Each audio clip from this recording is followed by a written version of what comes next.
Hey, good evening, and welcome to the Gin and Tonic Show on this special, unusual Tuesday, the 16th of January, 2018. We are doing a special version or an unusual version of the Gin and Tonic Show this evening. I have two guests with me tonight. It is Abdullah Samir and Abdullah Gondal. Both are ex-Muslims. They have agreed to join us this evening. Abdullah Samir is over in the US side of the equation, and Abdullah Gondal, I'm actually not sure. He may have said to me where he is, but I'm not sure. But this was one of the few times that we could get the two of them together, and I thought that would be a great opportunity to have two ex-Muslims on here to discuss a couple of topics. What we're going to look to discuss initially is some of the, shall we say, fun around the Speaker's Corner group that has happened recently. So for those who are not aware, there's a few groups on Facebook, and so both Abdullahs were on that group and subsequently banned from the group. So we'll chat a little bit about that. We'll also talk about the Surah Like It. And then we'll talk about something that I'm not as familiar with, but both Abdullahs can tell me more, which is a gentleman by the name of Kenny, or a Muslim by the name of Kenny. So we'll talk more about that. To make it easier for the viewers and for myself, both Abdullahs have agreed that I can just refer to them by their surnames. So I will refer to Samir and Gondal, and that way we'll know who we're talking about and they'll know who we're talking about. So good evening, guys. Welcome to the show. Thank you so much for joining us. Hi, it's a pleasure having me here. It's Abdullah Gondal here. I'm a Pakistani ex-Muslim. I was Muslim, born and raised. In the last 2 years before I left Islam, I was an imam giving khutbahs, leading salah in the local community. I'm from Canada, just letting you guys know. And I'll hand it over to Abdullah Samir to introduce himself now. Hi there. So like Abdullah Gondal was saying, I'm also in Canada, not US, but yeah, we're in different parts of Canada. So we haven't actually physically met. I hope to meet you one day, Abdullah Gondal. And we'll just make it easier. Let's go by Samir, and that'll just make things easier. So can you guys share, I mean, obviously, Gondal, you went through a very brief thing there that, you were an imam before and you used to, when you, I missed that last word because you're not as clear. So you used to, when I used the word preach, but it wasn't strictly preaching, or was it? Not only did I used to preach, I have the honor of converting two people to Islam. I used to lead the prayer in the local mosque. I would give sermons on Fridays, and this went on for about a good 2 years. And then eventually started having doubts about my faith, and I left Islam. It was quite shocking for the community because I was so intertwined with them and I was so active. There's a whole 2-hour interview that Samir did with me. It goes into much more detail about my story and where I come from, what it's all about.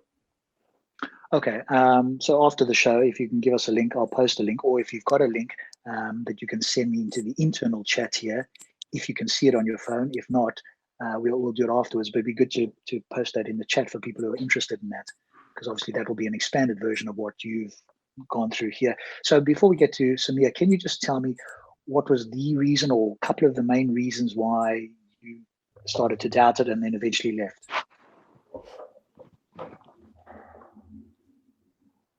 So that's for Gondal, sorry. Oh, okay. So I started reading more about the Quran, more criticisms of Islam, right? And eventually I started noticing that it's the same as any other religion. It makes the same absolute truth claims. It makes the same miracle claims. It has a book like other religions, but there's no evidence for any of those claims, right? So I was like, well, how do I verify or distinguish between Islam, Christianity, or Judaism, or any other religion for the matter? Because if there's no evidence, what do I believe at all? Bunch of things then kept coming up, like when I started reading the Quran with the critical lens instead of the devotional lens. I started seeing that the book has quite a few very, very bad ideas. It spews out a lot of hatred towards non-believers. It has some very misogynistic values in it.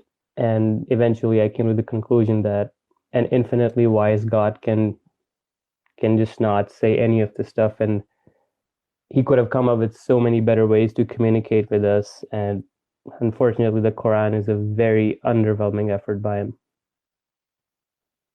Okay, good. Cool. And Samir, maybe you can just briefly share yours. As I say, a few people might have heard it, but for those who haven't, maybe you can share the same sort of story and why you changed and what were the reasons for your sort of deconversion. Yeah, sure, absolutely. So for me, it started off with an innocuous Facebook comment. And someone mentioned something about how the stories in the Quran actually originated from Jewish myths. And being the sincere, devoted believer that I was, I said, okay, you know what? Let me look into this because you know what? I'm going to help you to understand that these stories are actually from God and they're actually true stories. The Quran says over and over again that, you know, it tells Mary that you were not there when we, you know, when we pick lots, when they pick lots to decide, you know, who's going to take care of Maryam. And, you know, I'm Allah, I'm telling you, Muhammad, that this is what happened. You weren't there, you don't know. So I'm like, yeah, these are true stories. And so this kind of initiated the whole thing. I mean, to begin with, in the first place, I actually, in a sense, converted to Orthodox Sunnism. I was born as an Ismaili, and Ismailis don't, you know, they're very different. So I converted to Sunnism in around the age of 18 or so, and so in a sense, everything was new to me, and I was very sincere. I believed it very sincerely. I felt that this is the truth from God. And then when this came up to me, this wasn't maybe not the first time I heard it, but I truly believed I could convince him that this information he had was incorrect. And when I started looking into it, I started to see that you know, the tale was a winding tale, and the stories were winding stories that started with the rabbis, you know, telling them and retelling them and retelling them in the Talmud. And these stories conveniently ended up in the Quran, right? So I was like a little bit disturbed by that. And that's what opened up the door for me to look into it more and more. And then Alexander the Great, you know, Dhul Qarnayn, that was a major issue. And then, you know, the whole perspective of how Allah describes the universe, it's very 7th century, it's very flawed. So that's how I got to where I am now. I was able to confront my cognitive dissonance because it started with a little bit of, you know, questioning, and then it got deeper. As I got deeper and deeper, I realized that there's no good reason to believe this book is from God. Like, it's just like there's no reason to believe it. And so I was left with a few kind of shaky linguistic miracle claims, because everything else that I thought was true, I found out to be false. And so at that point, I'm like, well, I guess this is not the book. This book's not actually from God, right? It doesn't have anything to. There's no substance behind this claim. Okay, no, fair enough. What is it for you? Because I was speaking to somebody today actually on a hangout that is a Muslim, still is, and at one point he was questioning, but he's now sort of gone back to more of that sort of, I wouldn't say dogmatic, but more of a case of, well, if science or the natural world can't explain it, then God is a good explanation. I'll just take that. And how come either of you didn't sort of go that route? Gondal, you would go first. Okay. Well, that's the classic God of the gaps fallacy. It's cashing on our ignorance and our lack of understanding and just basically fits God into the equation. It's like, hey, I don't know where the sun goes or why does it set or rise. Hence, God does it. Or like the Quran beautifully puts it, why do birds fly? Because God holds them in the air. Or why does the sky not fall on you? Oh, because God has invisible pillars holding it up, right? So it's the God of the gaps fallacy. Abdullah, over to you. But why didn't you, Gondal, or you, Samir, why didn't you guys sort of stay with that? Because it seems like it's a safety net. So what was it for the two of you that made you kind of go, well, I'm going to move away from that safety net, whether you believe that or not? But what sort of pushed you, as I can see this particular Muslim I spoke to today, is like, no, I want to believe this, and I'm going to believe it unless you can give me overwhelming evidence that it's not the case. So in my case, I had already demonstrated once in my life that I was willing to give up my beliefs and change them when evidence came to me, you know, otherwise. So when I converted from Ismailism to Sunnism, at that point, I was acknowledging that, you know what I was believing in was incorrect, and what I believe in now is correct. That's what I believed, right? And so I already had a sort of commitment to the truth as I believed in it or as I saw it. And so when the information that was available to me changed, and to me, I think the biggest thing that was holding me back was scientific illiteracy. Like I didn't understand a lot of science. I had a very rudimentary understanding of, I didn't have any understanding of human evolution. I didn't have any understanding of human biology. Yeah, I didn't have any understanding of any of cosmology. And when I started to learn, because I was a kind of curious guy and I wasn't that dogmatic that I would close my mind to like reading other books and stuff. And so, being in a world where you're exposed to a lot of things, you have friends at work that might not actually be believers and they might question you and say, well, what about this? What about that? And so the cognitive dissonance started to build. And like it got to the point where like it wasn't like a long time for me. It was just like, because I was constantly like researching and looking into things and reading. As soon as I started to see the holes, like it wasn't like I carried that burden with me like some people do for years and years. I just looked into it right away. And then actually, in a sense, I did kind of carry it with me because I just blocked it from my mind for one full year after that. But for the most part, like when it became an active situation and I was looking into it, then I was able to like spend time and get to the bottom of it and just, I got to the bottom of it in my opinion, and I decided that it just doesn't make sense to believe in this anymore. So I guess from my perspective, it's a commitment to following what I believe to be true, not going with, what feels right or what I want to be true or what, you know what I mean? So it's all about like Yeah. what makes sense and is coherent and like, all the pieces fit in well together now more than ever before. Like as a believer, you have to hold a lot of contradictory things in your mind, and you gotta like, because there's people that are much smarter than me, and I always wonder that. I'm like, how is it that these people that are biologists and these people that are geologists and these people that are much much more intelligent than me and they understand the Big Bang much better than I ever could, and they still believe in this book? And I used to say, well, I'm a nobody. How come like what's different about me than anybody else? And I realized that a lot of people are able to carry the cognitive dissonance. They just compartmentalize the two things in their mind and they say, this is my belief and this is my worldly matter. So you have people that are like pharmacists that understand at a very, like very practical level how evolution works, because, there's you're giving out antibiotics and stuff, and you understand that, like bacteria can evolve and this and that. But at the same time, they believe that God made Adam and Eve, which goes against, genetic, what we understand about genetics and the human genome and all that. And so I guess I wasn't able to keep those two kind of things compartmentalized. To me, it was just one big box. Reality included belief in God and science, and everything was, in my mind, was consistent, and I didn't want to have two different beliefs at the same time like that. So I was able to kind of, maybe because the way I see the world is a little bit different, or maybe because I'm willing to admit that I was wrong. I don't know, some personality characteristic allowed me to become free from this religion. Good. And Gondal, for yourself, what do you think made the difference for you that perhaps other Muslims in your position might have also voiced their, maybe have thought about it, but then stayed Muslim? What was it for you that pushed you away and didn't allow you to sit back and stay in the comfort zone, so to speak?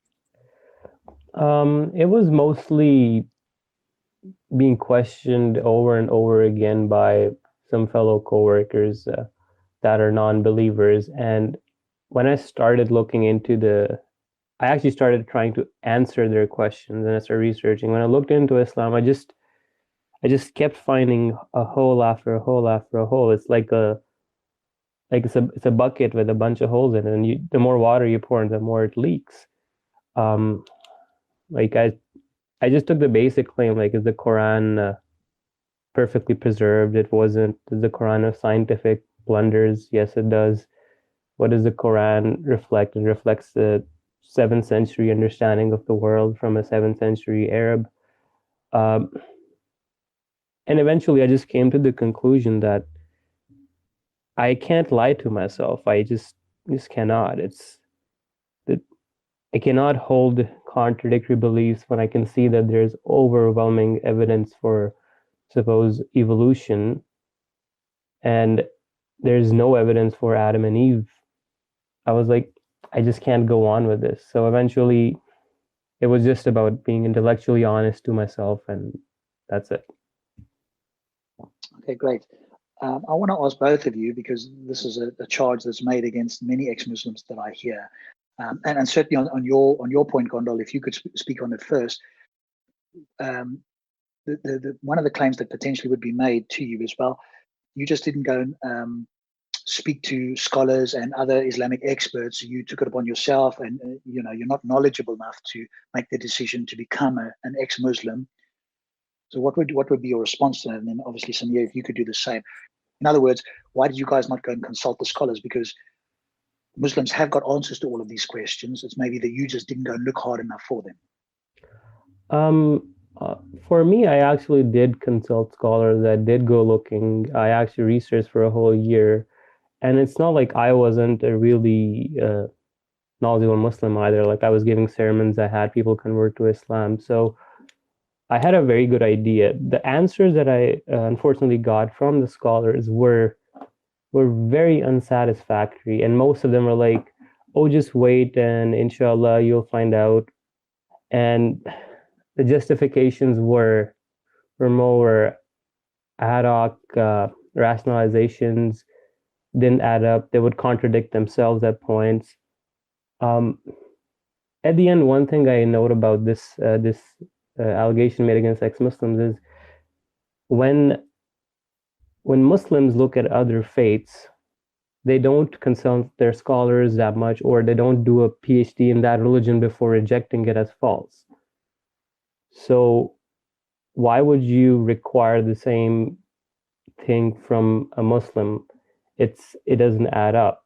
Like, you can become a Muslim by knowing absolutely nothing about Islam, but if you have to leave it, you're apparently supposed to have a PhD in Islamic studies and have 30 years of teaching experience. Like, it doesn't make sense.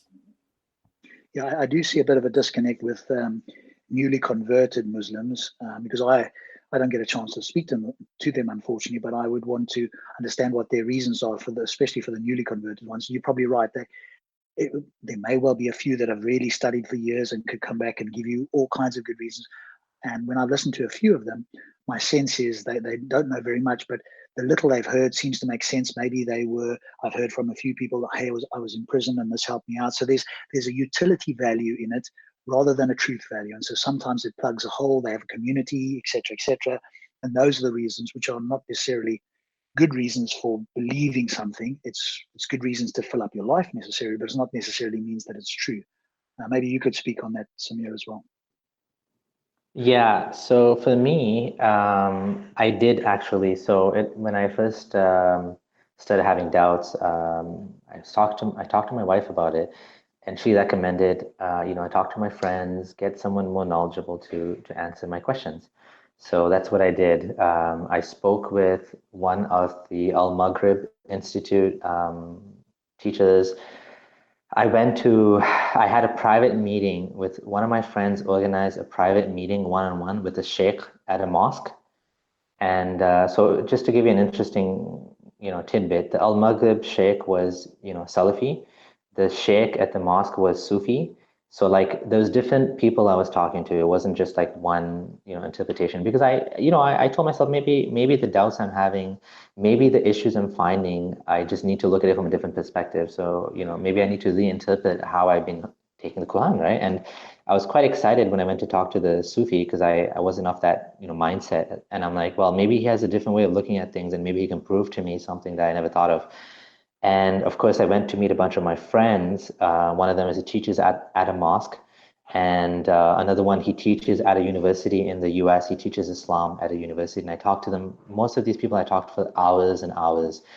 The interesting thing is most of the scholars, they're not really able to deal with issues like this, because they don't study these things. Like when you go to Islamic Institute of Medina or Makkah, or if you go to like Hamza Yusuf, Mauritania, and you're studying in the desert with some sheikh, you're studying the intricate issues of wudu, like you're learning about, how to wash yourself and 5 times or 3 times, and you have to do this and you have to do that. And then you're studying about the scholars and, this and that, and you're studying about how Muhammad did this. And you don't even look into like the issues in the Quran. Like you're not challenged like that, right? You don't know that, the embryology in the Quran is a direct ripoff of Greek, Galenic medicine, right? You don't know that the Surah Kaf, mirrors the Alexander the Great, the Syriac version. You don't know that the story of Jesus,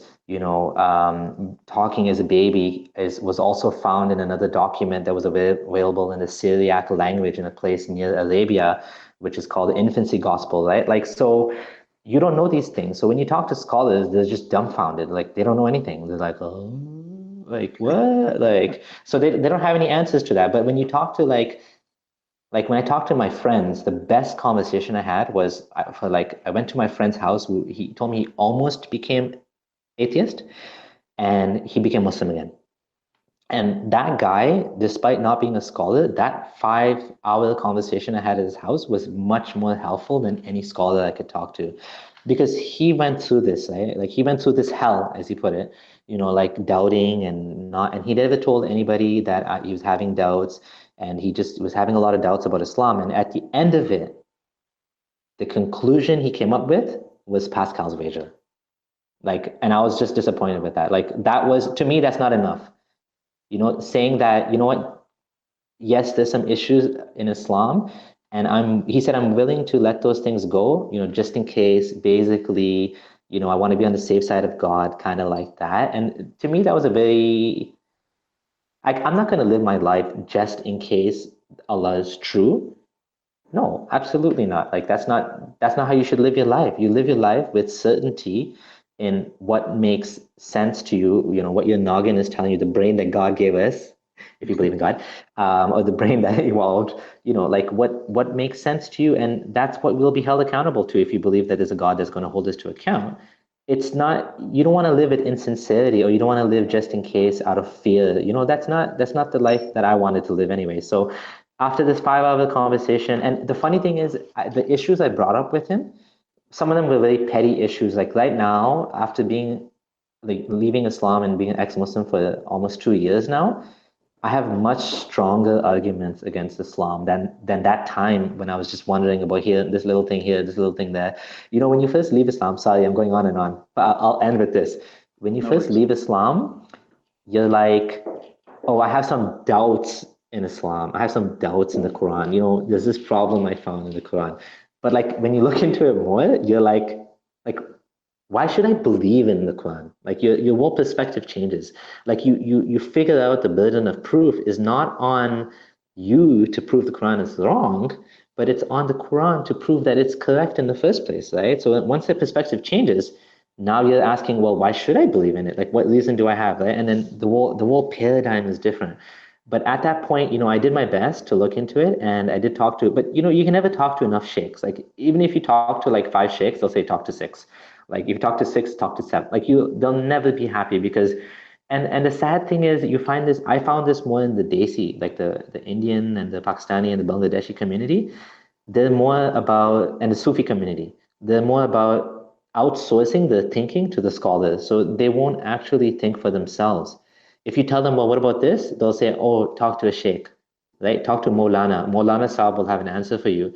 And so they've outsourced their thinking. And at that point, there's nothing you can do to help them, because they're no longer depending on their own intellect. They just said, okay, I'm done thinking. I'm just not going to think about it. I'm just going to follow blindly. And at that point, there's nothing you can do. Yeah, that's true. Brilliant. Gondal, maybe you can speak on the issue, kind of on the issue that Samir brought up there, which is sometimes sometimes when I'm talking in Speaker's Corner, they will refer to the sheikhs on one hand, but on the other, they're saying that this is a book for all people for all times. Now, the claim that I've heard is that, hey, some verses are clear and some are ambiguous. And my response is, well, if God is supposed to be sending us a very clear message, assuming A, that he exists, B, that he wants us to know that he exists, and C, that he's then he should be able to send us a clear message. And if there's ambiguities there, how do we deal with that? So could you share a thought, and then we'll move into some of the topics that we talked about, we discussed prior to starting. Could you give me your thoughts on the, seeming to me anyway, somewhat of a paradox between, hey, you've got to consult the sheikhs, but at the same time, this is a book for everybody for all time? Yeah.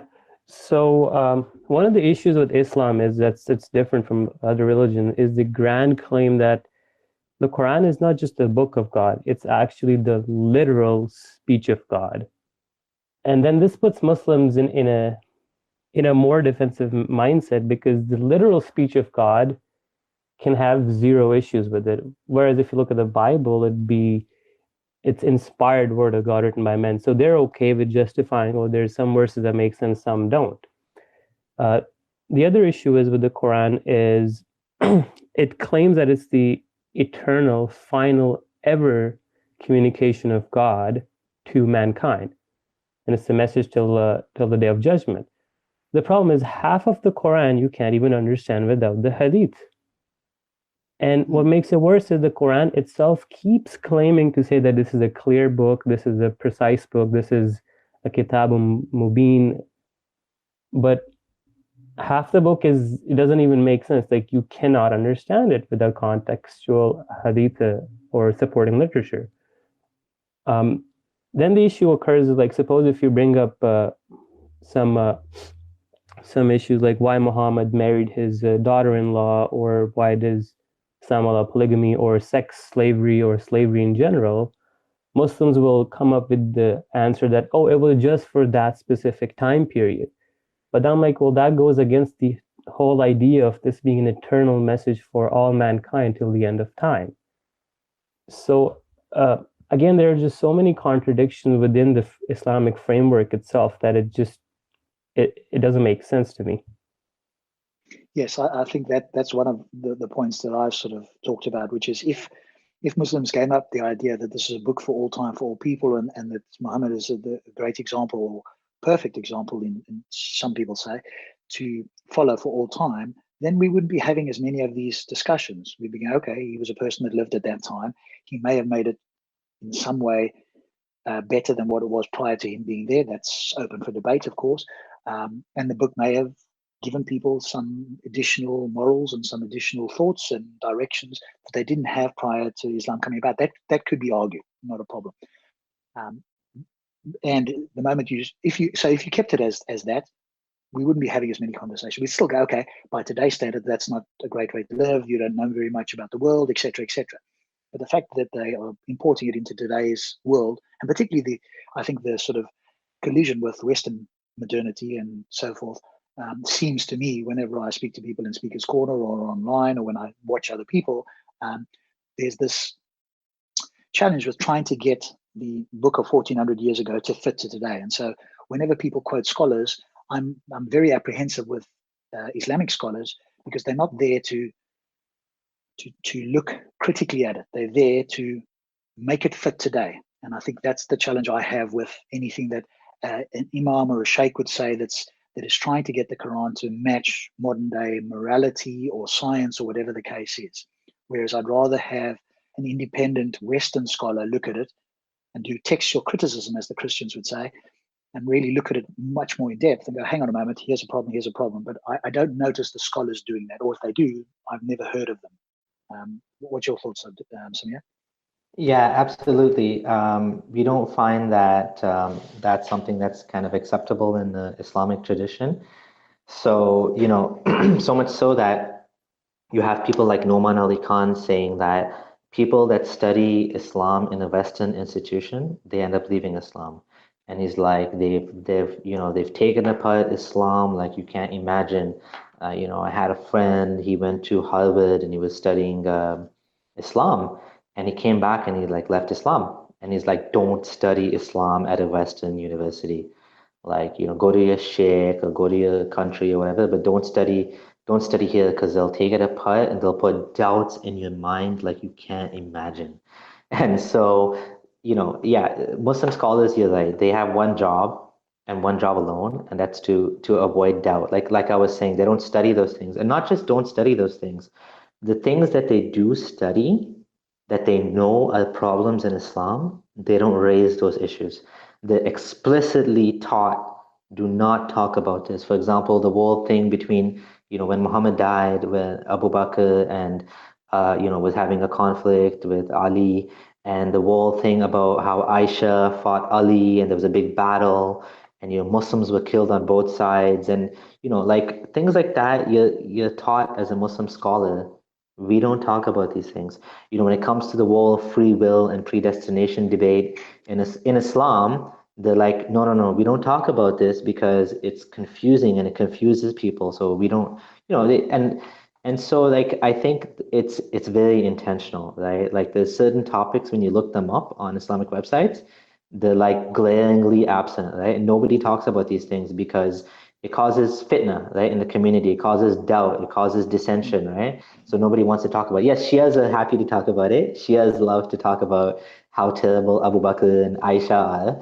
But I mean, in the Sunni community, they don't want to talk about that because it actually goes against the narrative, right?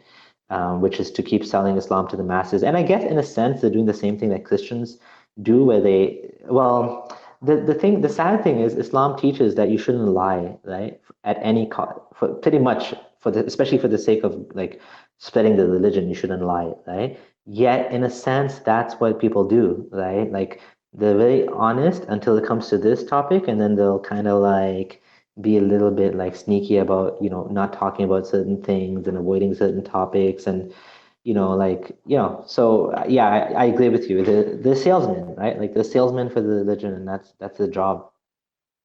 Yes. Okay. So I want to touch on one thing because both of you have talked about it, but I do want to bring it up because obviously it happens in Speaker's Corner and elsewhere. So talk to me. Let's start with you, Gondal, and we'll come back to you, Samir.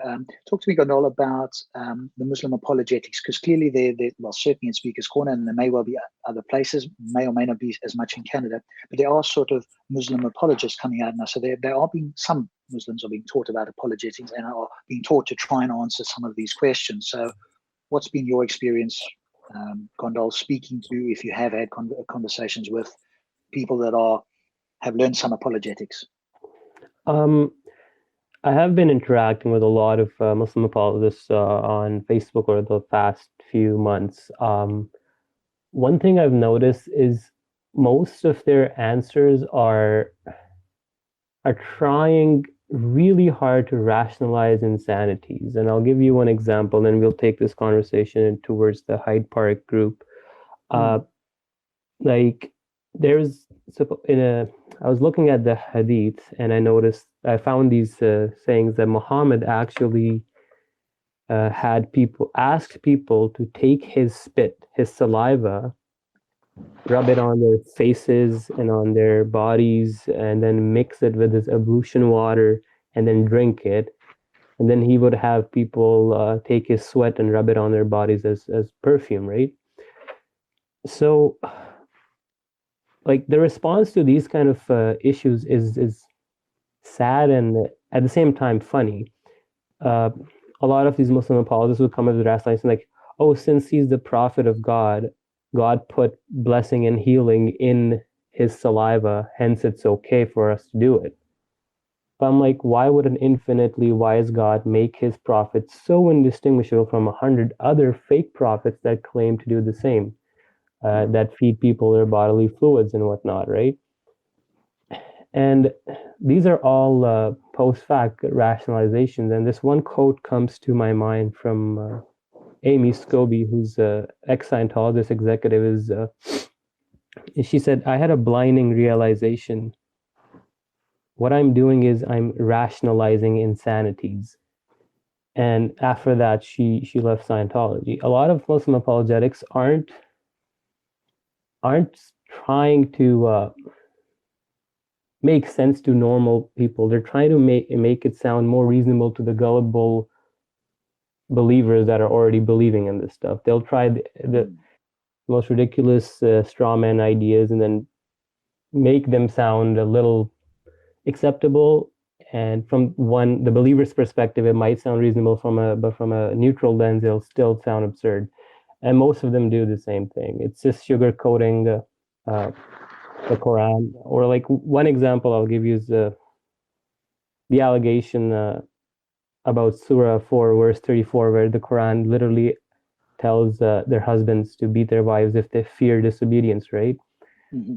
And the Muslim apologetics for quite a while have brought this thing that, oh, it just says to hit them lightly or tap them with a piece of stick or tickle them with a feather Mm-hmm. or a handkerchief, right? Mm-hmm. But when you analyze the claim, it's like you fear disobedience, so God says you have to admonish your wife and, scold her. If she still doesn't listen, you separate from her in bed. Now, these are some serious measures, and this is in terms of your wife doing something really rebellious, right? Mm-hmm. Yeah. But then suddenly you're told, but if all of that fails, you go to your wife and then tap her lightly on the shoulder with a pen or throw a handkerchief at her, and that will suddenly just make her understand, oh, I shouldn't be rebellious, right? So you come up with these kind of explanations, and to believers, it makes sense because they're so hard trying in their minds to make sense out of it. But to neutral people, it doesn't. Yes, and I think you've touched on a good point, which is especially, and stop spamming, my co-host on the Gin and Tonic often says that most believers are better than their book, I think is the way he often puts it. And I think, when you're brought up and you start to think a little bit, you do go, hang on a moment, how do I get around this? And then somebody gives you an explanation, you go, okay, that's what it means. And the scholar said it, and therefore, that sounds like it must be true. And most Muslims will never go look into this themselves. They will accept whatever a scholar says, if there is a scholar that's saying that. So Sabia, if we can sort of, you can obviously add a little bit to that. I think your view of apologetics, because you've had quite a bit as well. But before you do that, the one thing that you did say, Gondal, that I wrote down here is, and this is what I notice in Speaker's Corner, is that they do appear to argue, if you want to use that term, and their intention is to keep, and it's not meant derogatory, it's just my observation, the gullible and credulous Muslims in the fold, because most of them don't know how to argue properly. They're not going to go look up things, and if it sounds even half okay, they will go, that's okay. And when I see a lot of viewers commenting on Speaker's Corner videos, for example, they're more interested in the debates, the almost like the battle of the debate, and who won and who lost from a point of view of somebody said more, they sounded like they knew more. It's not a case of then you go and investigate who said what is more, and which is more likely true. So maybe Samir, maybe you can share a few thoughts on that. Yeah, I think you made a very good point that I think in a sense, we can talk about this when we get to the topic of debate as well.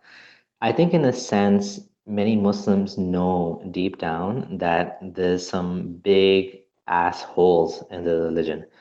And so in the back of their mind, they know that you can't prove these things. They know that you can't justify these things, that the justification is weak. So they're looking for someone to just make them feel better because they want to maintain status quo. And to maintain status quo, you have these people coming along and kind of smoothing out the bumps for them, right? Like Noman Ali Khan, he has this video about beating women. And I first watched it, I couldn't believe what he was saying. Like, he came up with the most strangest things he was like saying, right? And I was like, and like things I've never heard of before, like, when it's talking about when you feel your wife, being rebellious, he said, oh, that means she cheated on you. But then in another verse in the Quran, it says if your wife commits zina, you're supposed to whip her 40 times, or the judge or whatever, right? So it's like it's inconsistent. And it's like a very strange thing. Like it was completely like when I saw that video, I couldn't believe what he was saying, and it was so illogical, and it made no sense to me. And I was like, this is just nonsense. Like he's just making videos to make people feel better about themselves, to make them feel better about. And the funny thing is, people will watch this video, and they don't even realize like how silly these arguments are. They're not even consistent, right? I mean, the good thing was in the video, he did say that he doesn't take the approach of hit being like, tap or whatever. He said hit is hit, but then he was actually justifying it. He was actually saying it's okay to hit. right? If your wife cheats on you and this and that. I mean, no word about what happens if the husband cheats on the wife. It's just like, it's all about the husband, what he gets to do to her, right? And it's all about controlling women. And so my kind of what I've seen about apologetics is, I guess I haven't been that, like, I haven't been exposed to it that much, but the times I do say it, I see it, I shake my head sometimes and I'm like, I need to make a response video to this, like, and then I haven't got to, I haven't managed to do everything that I wanted to do, because it takes a lot of effort to make response videos, and sometimes I just feel like, oh, this is too much work. But yeah, it's to make people feel better, right? With the choices they've already made, and they don't want to rock the boat. They don't want to, challenge the status quo. They don't even want to discuss it. They don't want to think about it. They're just like, yeah, that's what I believe in. That's it, right? Yes. Okay, good. So let's transition, because it does kind of transition a little bit into the Hyde Park Speakers Corner group on Facebook. The admin may be joining us. I've sent him a link. He's on his way back. Hopefully he can join us this evening if he gets back in time. But Gondal, start with yourself. Let us know sort of a little bit of the timeline you joined. What did you kind of do? And then what subsequently happened. And then Samir can actually use as well. So basically, I've been following Speakers Corner videos online on YouTube from like Ali Dava, Muhammad Hijab, and a couple of Christian guys and atheist guys. They go to this park and they argue. So I got in contact with you and you told that there's a Facebook group. So I got added into it alongside Abdullah Samir. So when I got in there, I noticed that there's an overwhelming domination, or the majority of the members are Muslims. And not only that, the one other thing I noticed is all the moderators and admins are all Muslims. There's not a single non-believer in there, which was weird. So anyways, I made a post about the Muhammad asking people to, rub his spit on their faces and drink his saliva. And all I did was I just showed the references with screenshots from their holy books, right? And then they started rationalizing it and saying that, Abdullah, they would, yeah. Just want to ask something. Was it that he was asking them to do that, or was it like they just did that on their own, like taking his wudu water and drinking it, and taking his saliva and taking his like his aunt taking his sweat when he was sleeping? Was that something he commanded them to do, or was that just something they just did out of like fervor, religious fervor, and like Actually, kind of what you'd call extremism, fanaticism, almost, or almost like idol worship, right?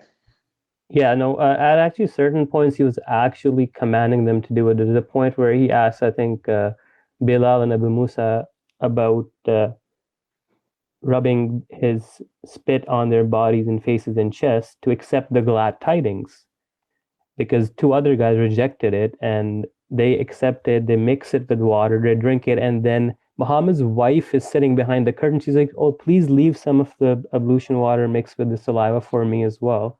So they gave it to her and she drank it too. So it wasn't just out of fervor, like he was actually commanding them to do it too.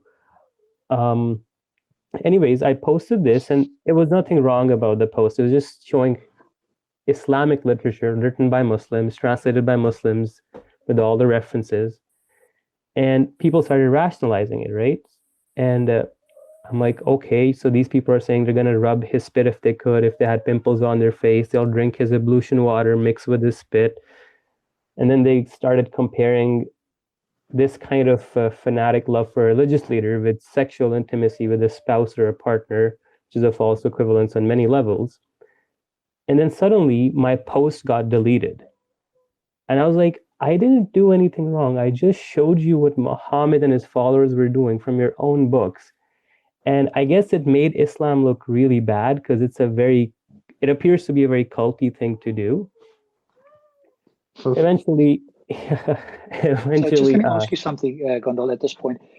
Any of your comments, I mean, if you look back and if you were sort of honest and if you put yourself into a Muslim's shoes for a moment, were there any of your comments that you think could have been conceivably construed as being offensive or whatever the case is? I'm just interested in whether you can look back and see whether that could have been the case if you were, I would say a slightly touchy Muslim, for want of a better word.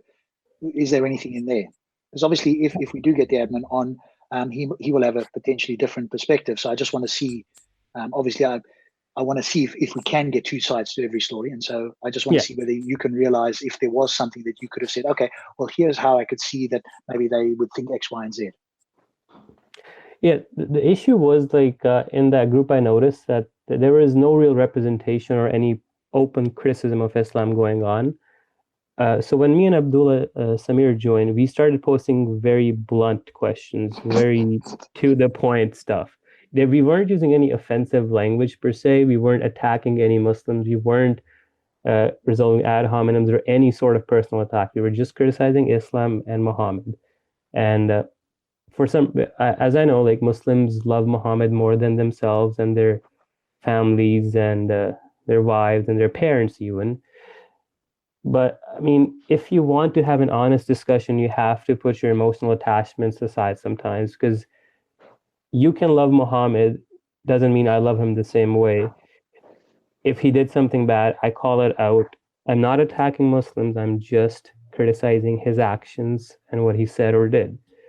Some Muslims can't handle it, and they take any criticism of Muhammad or Islam as a personal attack because it's their religion, which I don't seem to get, because that puts them in a spot where they're asking for a sort of immunity from criticism or demanding that it's a right that we have to be very, very toned down in our criticism of Islam.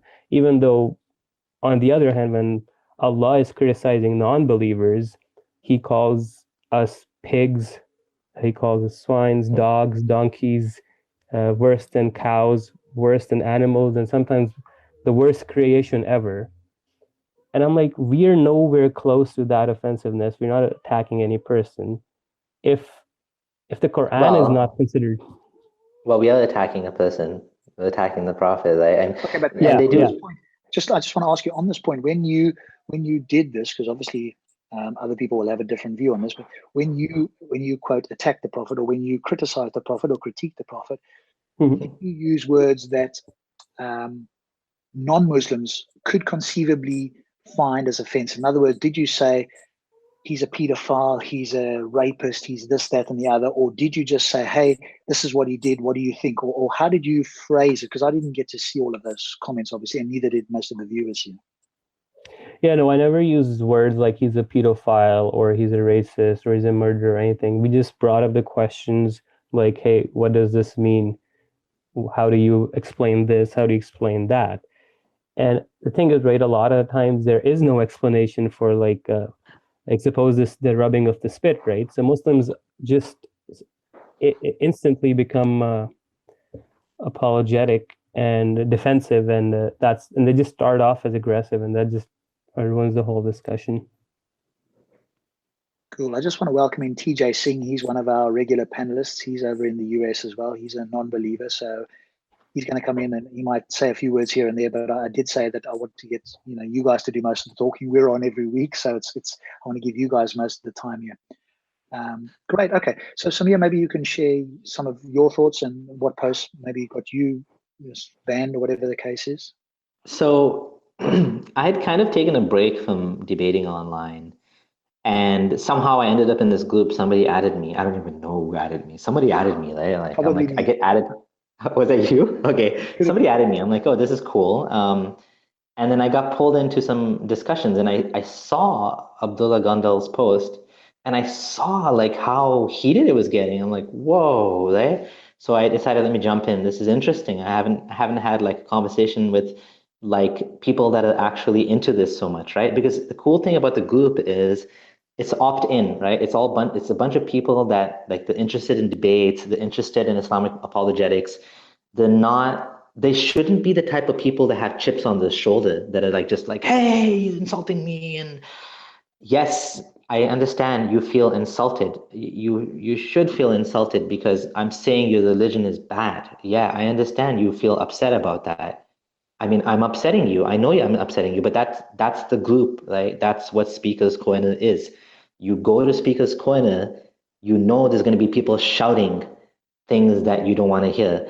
And I have to say, we did not say, I mean, Like, as far as I know, nobody said anything like quote unquote like vulgar or like, I mean, it depends on your definition of offensive. I think people were just offended, period, about even just suggesting that there's like, just, I think like, bringing up the fact that people were drinking his spit and stuff was extremely embarrassing and it's awkward and it was like kind of like putting out your dirty socks or something. Some people were just, I think sometimes people react in different ways. And so anyways, I'm like, okay, that's interesting, let me make a post as well. So I took one of my posts I made about Aisha and how she had a terrible life as being a mother of the believers, right? She was married when she was young. I didn't mention the age, but I said she was a child. She was playing with dolls and going on swings and whatever, and she was taken from her house and she was given to Muhammad, right? And then, but I didn't say she was like, I said she was a child, but I didn't say she was 9 or 6. I said whatever, she's probably in her early teens. I even said early teens because that wasn't the point of my post, right? I mean, that horse has been beaten to death about her age, right? That wasn't my point. And I talked about how, as being one of the co-wives of 8 other women, it was a miserable life. How Muhammad would see another woman, and Aisha would see like would notice right away. Okay, this woman, she's beautiful. He's gonna want to marry her, right? And how she got into constant conflict. I mean, I shouldn't say constant conflict, but she got into conflict with her co-wives. How the Prophet boycotted them. I don't even remember all the details I mentioned, but I mentioned a bunch of details. I said, and one of the worst things is when the Prophet Muhammad died, she was a young lady in the prime of her life and she could never get married again. And she had to be celibate for the rest of her life, right? So to me, that sucked, right? Like if I left my wife behind, I wouldn't expect her to be celibate the rest of my life. I think that's a very selfish thing to do, to expect, the woman of your life to be single just because you're extremely jealous and possessive of her. That's like ownership. That's not marriage. That's not partnership. That's like I own you. You're my property. I don't want anyone to touch you after I'm gone, right? Like to me, that's a very petty, insecure, jealous way of having a relationship. Anyways, I posted that. I don't know what else I posted. I posted that. People got like freaking mad at me, right? And they're like, and we had a conversation. And then one guy is like, you have no basis for morality. So I made another post. I said, okay, you motivated me to make a post on atheism and morality. And then that was kind of interesting discussion. The guy was saying, you're a bunch of microbes and this and that. I'm like, yeah, whatever, fine. I'm a bunch of microbes. And then suddenly what happened? Abdullah messaged me. He's like, I got kicked out of the group, and apparently I got kicked out of the group too. So someone just kicked me out of the group. I posted about it, and I'm like, what's going on here? This is like Speakers Corner group. This discussion. This group is made for discussion of religious topics, right? Now, by the way, Abdullah Gondal can talk more about like the insults. I kept being called a Zionist or something, and I'm like, but I didn't even talk about Israel. Like I didn't even mention politics. How am I a Zionist, right? Abdullah, you want to mention some things you got called like? Yeah, Zionist, Jewish supporter, Satan worshiper. There's people literally, I was talking about burden of proof, and this guy comes up and is like, oh, you have no life. You deserve to die. Go kill yourself. Like there was comments made at this. They're still on my Facebook if you want to go. They're all screenshotted. People saying that, oh, don't even talk to him. He's worthless. He's a kafir. He's going to burn in hell. People literally cursing and praying for my demise at times. So it got very heated. And how did you respond to these people? Like calling you a dumb multad and stupid kafir or whatever. Like, did the admins do anything at this point? The funny thing is the admins did not moderate the people who were attacking us and making the most absurd allegations against us. They're still part of that group, but we got booted. And most of the time, I wouldn't even reply to them. And if I did, I'd be like, ad hominems are useless. It just makes you look bad. There's no point of using insults, right? Let's just stick to the topic. We'll try to bring them back to the discussion, but they'll just keep attacking our person. And like there was another post I made, this is about miracles, right? So I basically wrote that to believe in Islam, you have to believe that there's an unlettered boy, got his chest cut open, washed in a pot of gold, and he flew to heaven almost got strangled by an angel, split the moon in half, and then that the Quran propagates a bunch of fictitious stories and stuff, right? And that's the language I was using. I didn't use any derogatory remarks. I only said at the end that this is indistinguishable from the claims of Scientology or Mormonism, right? Because all of them have no evidence. That post faced a lot of criticism as well, saying that, since God can do it, it's possible, so your post is irrelevant. But I'm like, well, anybody can claim God can do it, and anybody can make an uncountable number of assertions from that statement onwards. But yeah, that group was just full of hatred. It was one-sided. There was an overwhelming majority of very emotional Muslims in there, and it almost seemed like they weren't even willing to discuss in a civilized manner. But here's the catch: they would criticize Christianity, make fun of it in the group, and actually mock it worse, or use words worse than what we did. Those posts are still there. So just to end this point, if it was only a free discussion group as long as you didn't criticize Islam. Okay, well, Yeah. as I say, if we do get the admin on, he can give us his view. I didn't see all of your posts. There was another gentleman that was booted and has since rejoined, Hassan Radovan. We actually had him on as a guest shortly on Friday. He was actually a co-founding member of the Gin and Tonic, so that was fascinating. And I was drawn to, obviously, I found you guys because you were posting your own Facebook things, and I read it, and I thought, okay, you guys are making very good points here and so forth. And I saw Hassan do the same, and he got booted, but as I say, he's since come back into the group. And so apparently somebody said, you're okay, but Gondal, no, they're not going to have him. But I believe neither of you can come back. But again, we'll have, hopefully the admin will come in and share his views. Yeah, so if I can just add something. The other thing that was, to me, really disappointing, other than the fact that this is false, image of openness and debate and discussion, is the fact that it's the group was not like, there was no warnings given. Like, I didn't break any rules. Like, if I did, I'd love to know, right? I'd love to know what rules I broke. It's just like all of a sudden you wake up and you're gone from the group, and it's like, huh? Somebody said something funny.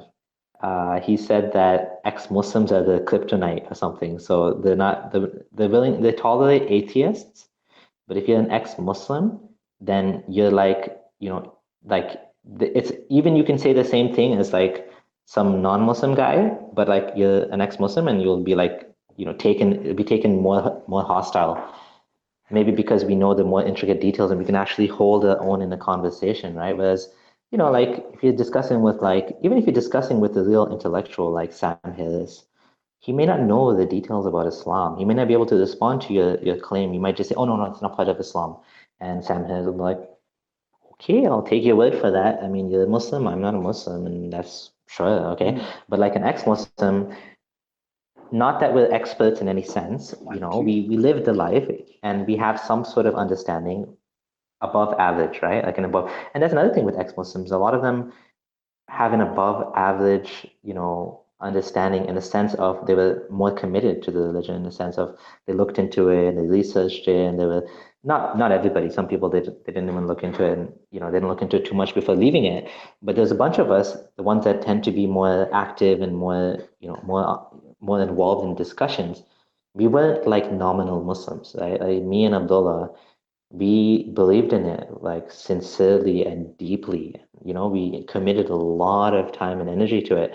So, when you're discussing with someone like that, you can't trick them, right? Like they know the stuff, they're gonna like catch you when you say, oh no, this is not part of Islam. You'd be like, really? But the book says this, right?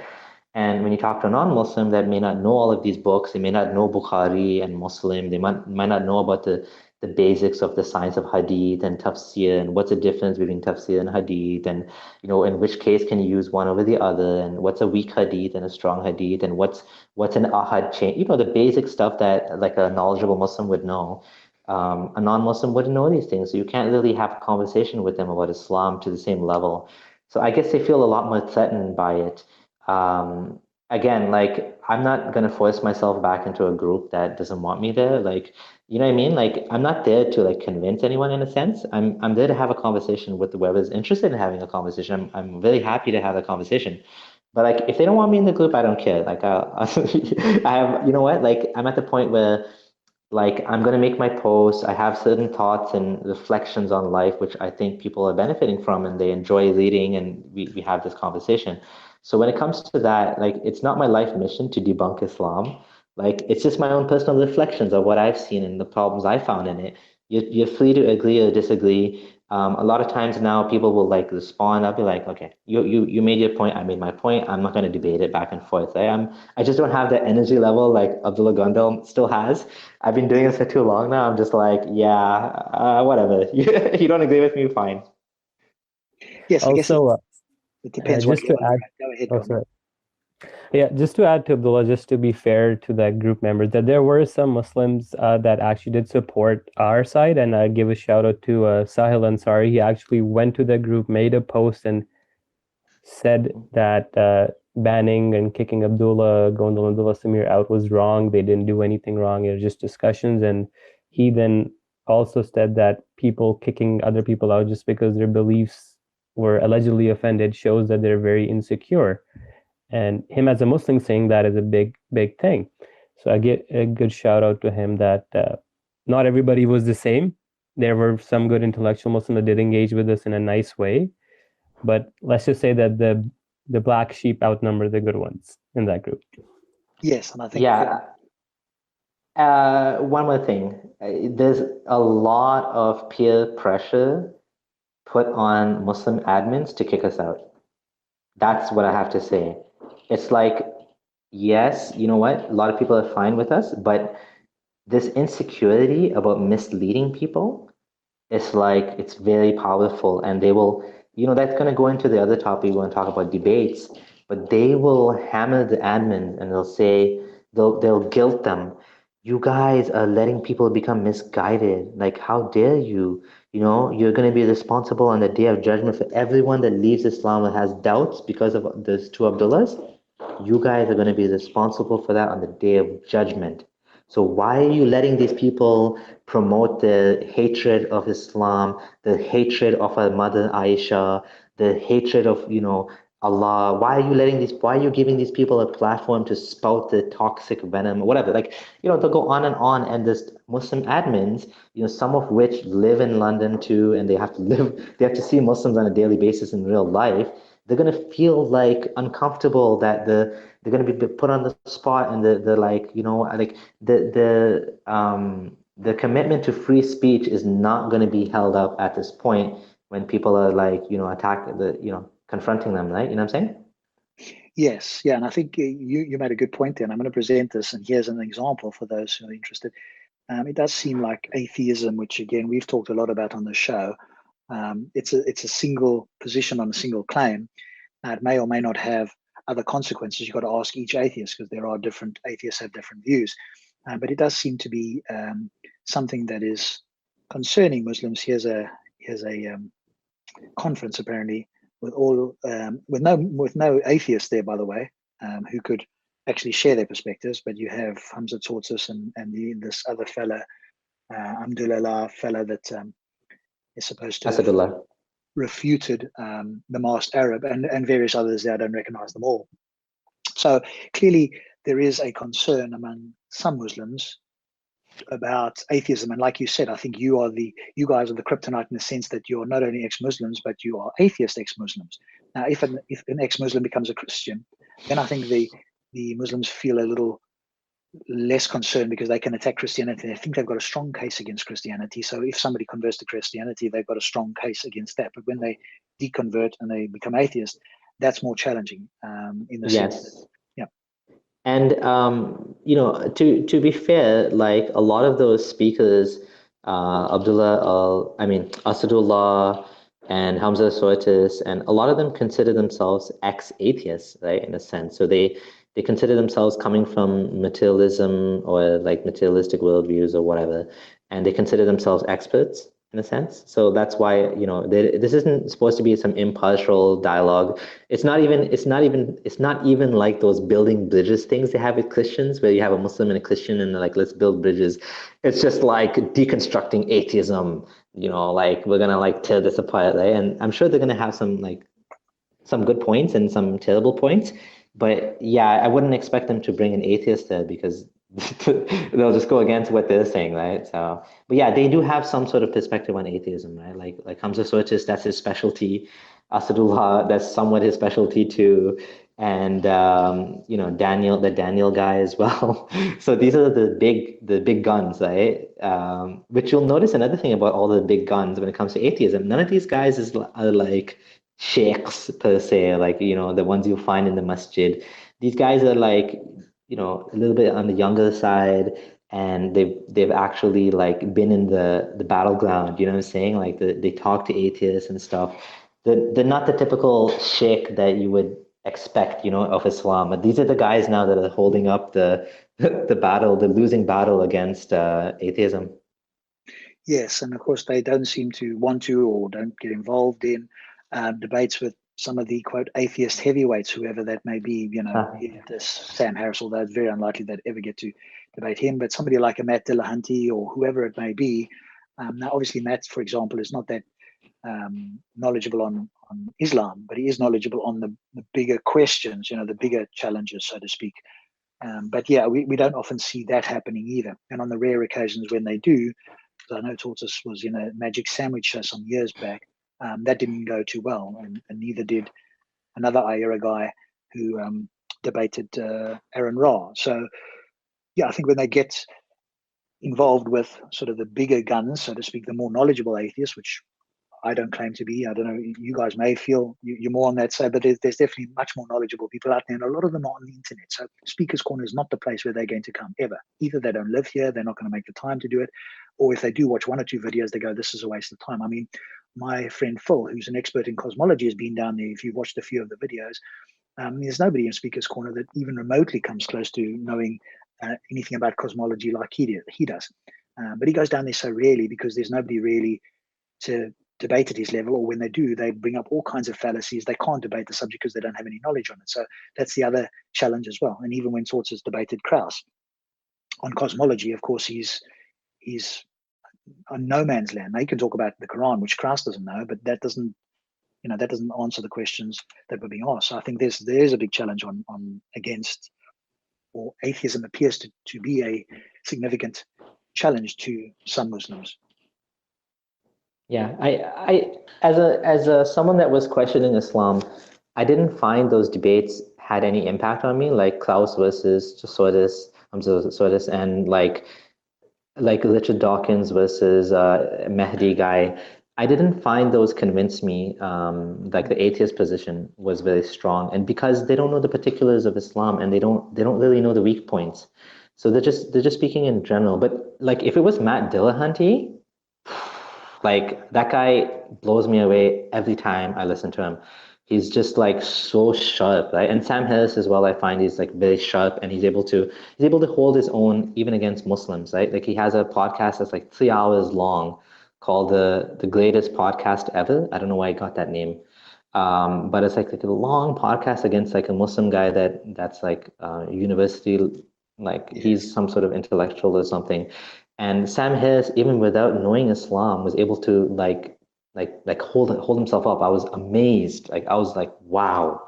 So yes, you're right. Like if it comes to people like that, like there's no question they'll get demolished. You know, the Muslim position would get completely destroyed. And maybe that's why, you know, me and Abdullah Gondal are having a hard time finding people to debate with. I don't know if you want to jump into that just yet, or you want to continue on this topic a bit more. No, I think that's a good segue over to sort of the debate, and then we can go on to the surah like it's sort of after that. So talk a little bit about debates in whatever way you guys have been invited or been involved in those, and give me your thoughts on debating in general. So you probably know the story, my history. I wasn't looking for a debate. I wasn't looking to challenge anybody or, you know, start a fight or whatever. I'm just like, you know, putting my position out there online, and, you know, some people are messaging me and they're thankful for it, and it connects with them because they went through the same thing or whatever.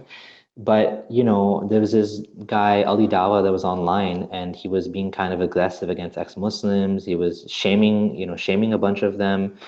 And so I'm like, okay, like I said, discussing with him on Twitter, and he right away jumped in. He's like, oh, come fly down here and we'll have a discussion with you. And then I said, I can't fly down. He's like, okay, let's have a debate online. And then somebody messaged him and he told him to back out. So he backed out. And that was my first experience. And the funny thing is, I wasn't even looking forward to it. But once he said he didn't want to do it, then I felt kind of sad. I'm like, oh, I was gonna like have some sort of debate, and it's gonna be fun, right? It was gonna be an interesting kind of thing. I've never done it before. I don't even know what to expect, right? But I thought it was gonna be a good discussion.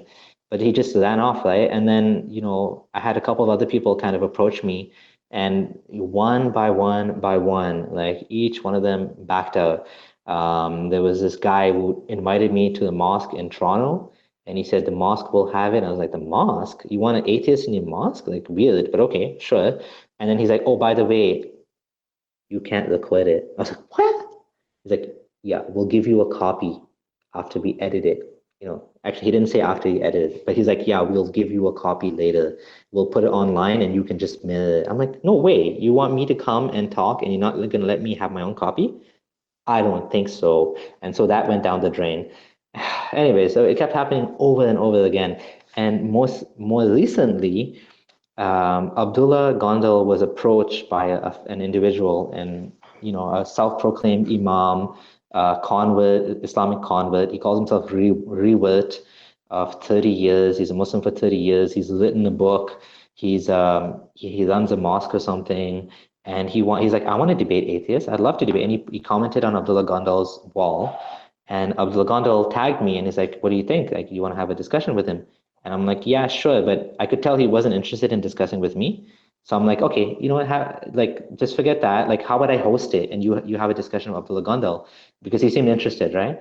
And so then he's like, yeah, cool. Let's talk about Islam. I'm going to talk about my story, how I converted to Islam. I think people would be interested in knowing how a white Texan from, like some white guy from Texas, he was going the approach of like identity politics, and how come a white guy wants to become Muslim, and and I found this deep spirituality and this benefits and this and that. And it'd be interesting to see why Abdullah Gondal, he was a Muslim for so many years, and he's just left Islam. And Abdullah Gondal's only been ex-Muslim for less than 1 year.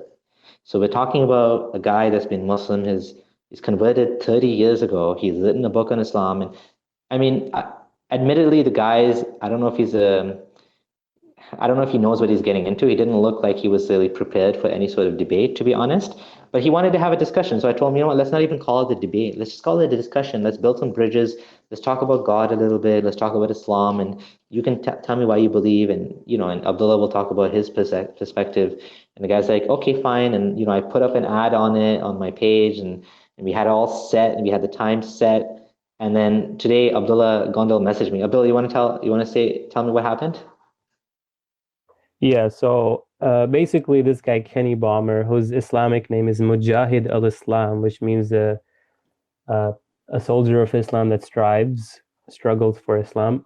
He actually studied Islam at Al-Mishka University, and apparently on his bio, it says that he's the president of the Brazo Sport Islamic Society. So I thought he's an intellectual. He's making YouTube videos. So the picture you showed, Rob, earlier about that atheism conference the Muslims are having, I made a post about that. And on that post, Kenny comes along and he comments that he wants to debate an atheist. I'm like, you want to debate me? And he's like, okay. So Abdullah makes an event on Facebook and puts it up. Kenny shares it in like 5 different groups and makes a YouTube video about it. And we're like, okay, it's going to happen. But, and me and Abdullah tried really hard to not interact with him till the debate because we didn't want to scare him.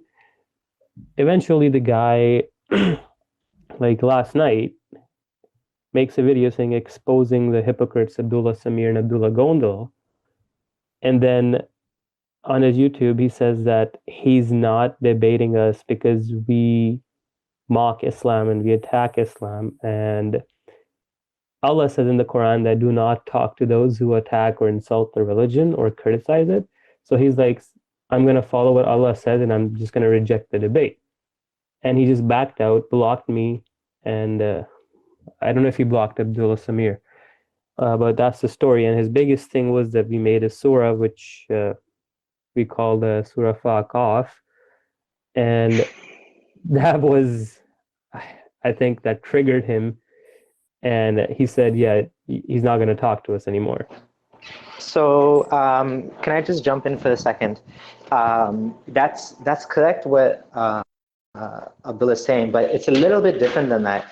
What happened was, I believe, I mean, he also mentioned that people told him not to have a discussion with us. And I think he was looking for a reason to get out of it, because just like the peer pressure that the admins face in the group, this guy he mentioned in the video that he had several Muslim brothers contact him and tell him not to do the debate. So, you know, there's people that actually, they could see that, you know, this wasn't going to go well, right? Like, to put it lightly, you know, we were going to be nice. Like, it was just going to be a discussion. Like, I've been saying from the very beginning, like, what's to be scared of? It's just, you're just discussing. Like, there's no need to be so scared, right? You give your perspective to an audience that otherwise you wouldn't have reached, and we get to give our perspective and let the audience decide, right? Like, may the best man win. And it's not even about winning, right? Like, it always ends up with debates that people think, you know, both sides think, oh, I won and I won, but it's never actually, there's no winner, right? It's just like you present your side and you let people decide what makes sense, right?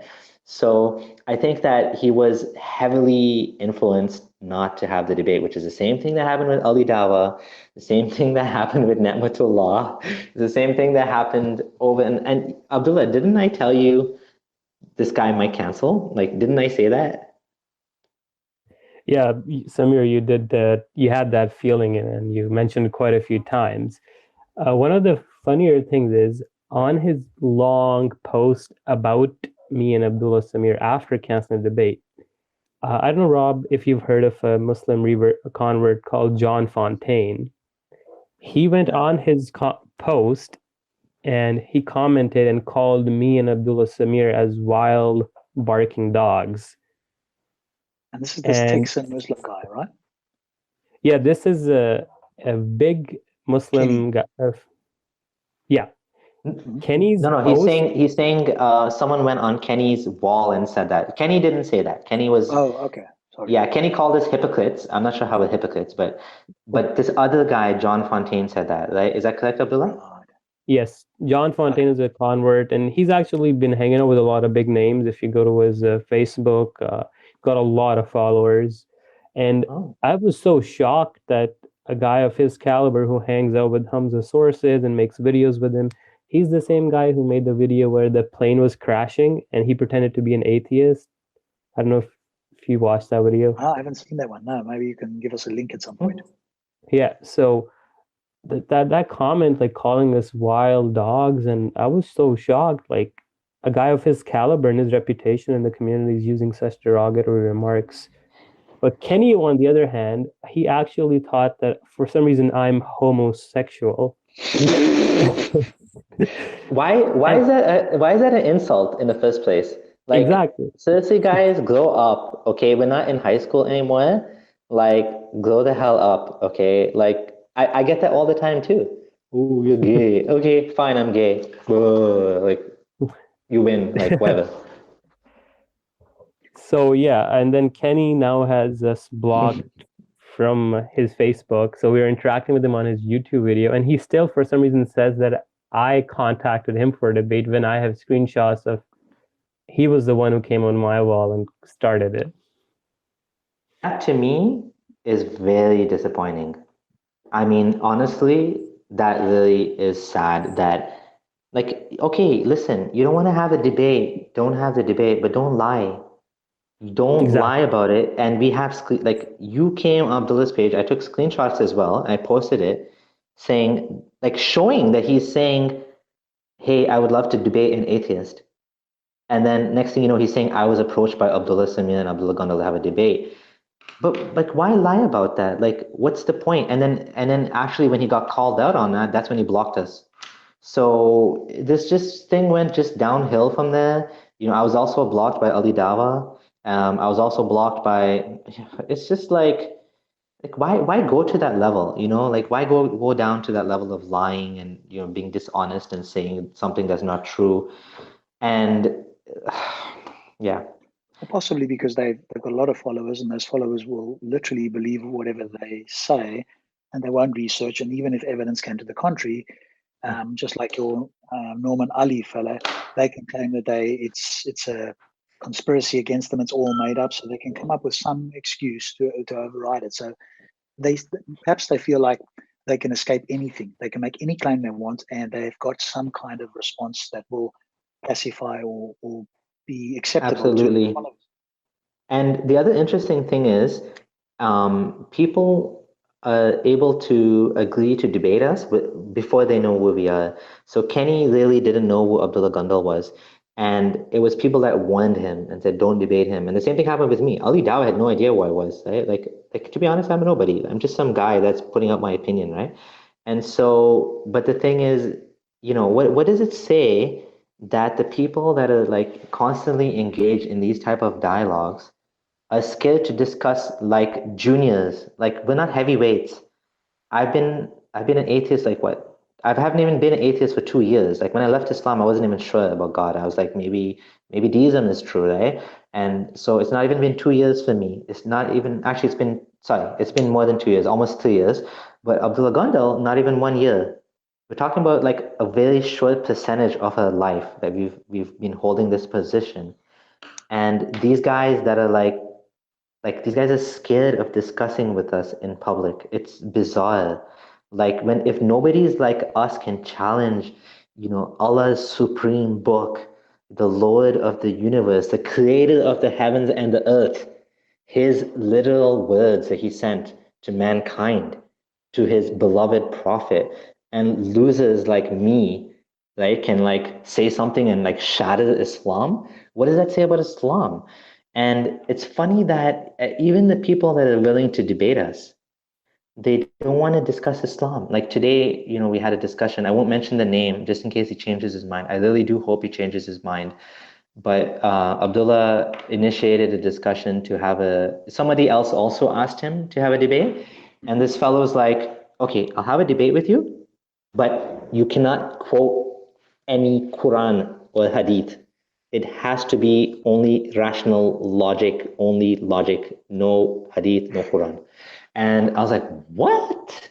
Like, what kind of debate, what kind of discussion is that going to be? Like, you want to talk about theism? You're a Muslim, you believe in Allah, you believe in the messenger, you believe in the holy book that was sent, you believe in the prophets, you believe in angels and jinns and all that.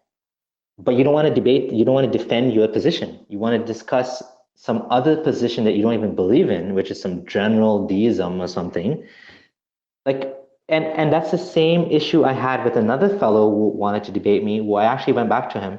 After Ali Dawa thing fell out, I went to another fellow by the name of Faz, and I said, okay, fine, I'm going to have a debate with you now because my other debate fell through, and now I'm actually interested in doing it.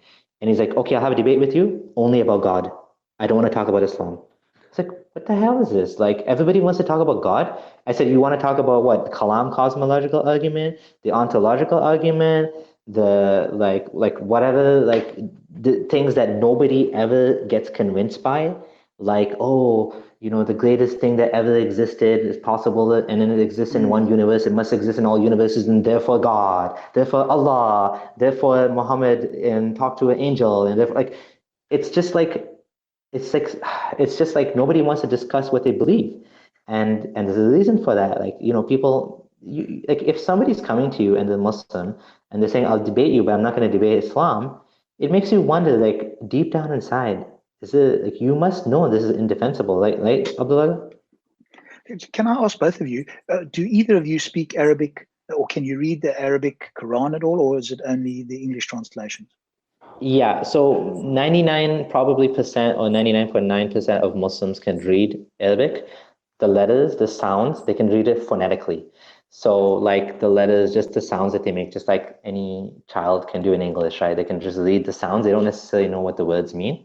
So that's my level of Arabic understanding. I'm able to read it, I can recite it, and I've memorized a lot of the vocabulary, but I don't know Arabic grammar. So I cannot put together sentences. If I see a verse of the Quran, just from familiarity and just from like memorizing what the words are, I can recognize what's being discussed. But if you give me like an Arabic newspaper or something like that that has a different vocabulary, I wouldn't know what's going on. Okay. Yes, same thing for me. Like I can read Arabic fluently, I can recite it fluently. Actually, I used to recite at Muslim functions and ceremonies before the ceremony started, or lead prayer.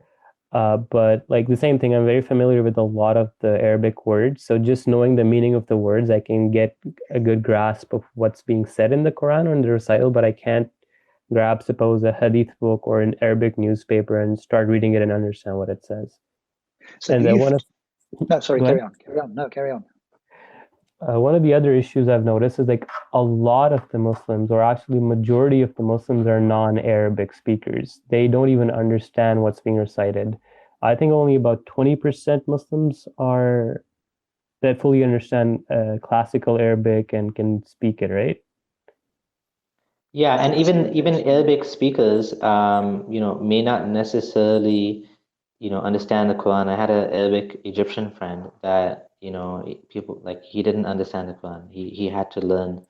He knew how to speak Arabic, but he didn't understand the Quranic words. He had to like learn them as well because I guess the language is a little bit old now, right? And not those words are not necessarily used anymore. People use modern equivalents of words, right? Mm. Like sayara. Sayara is like a caravan, right? But in Arabic now it means car, like an automobile. Mhm. So like if you read that in the Quran, it's not talking about cars, right? Like so you need to know the context of how it was used and stuff like that, right?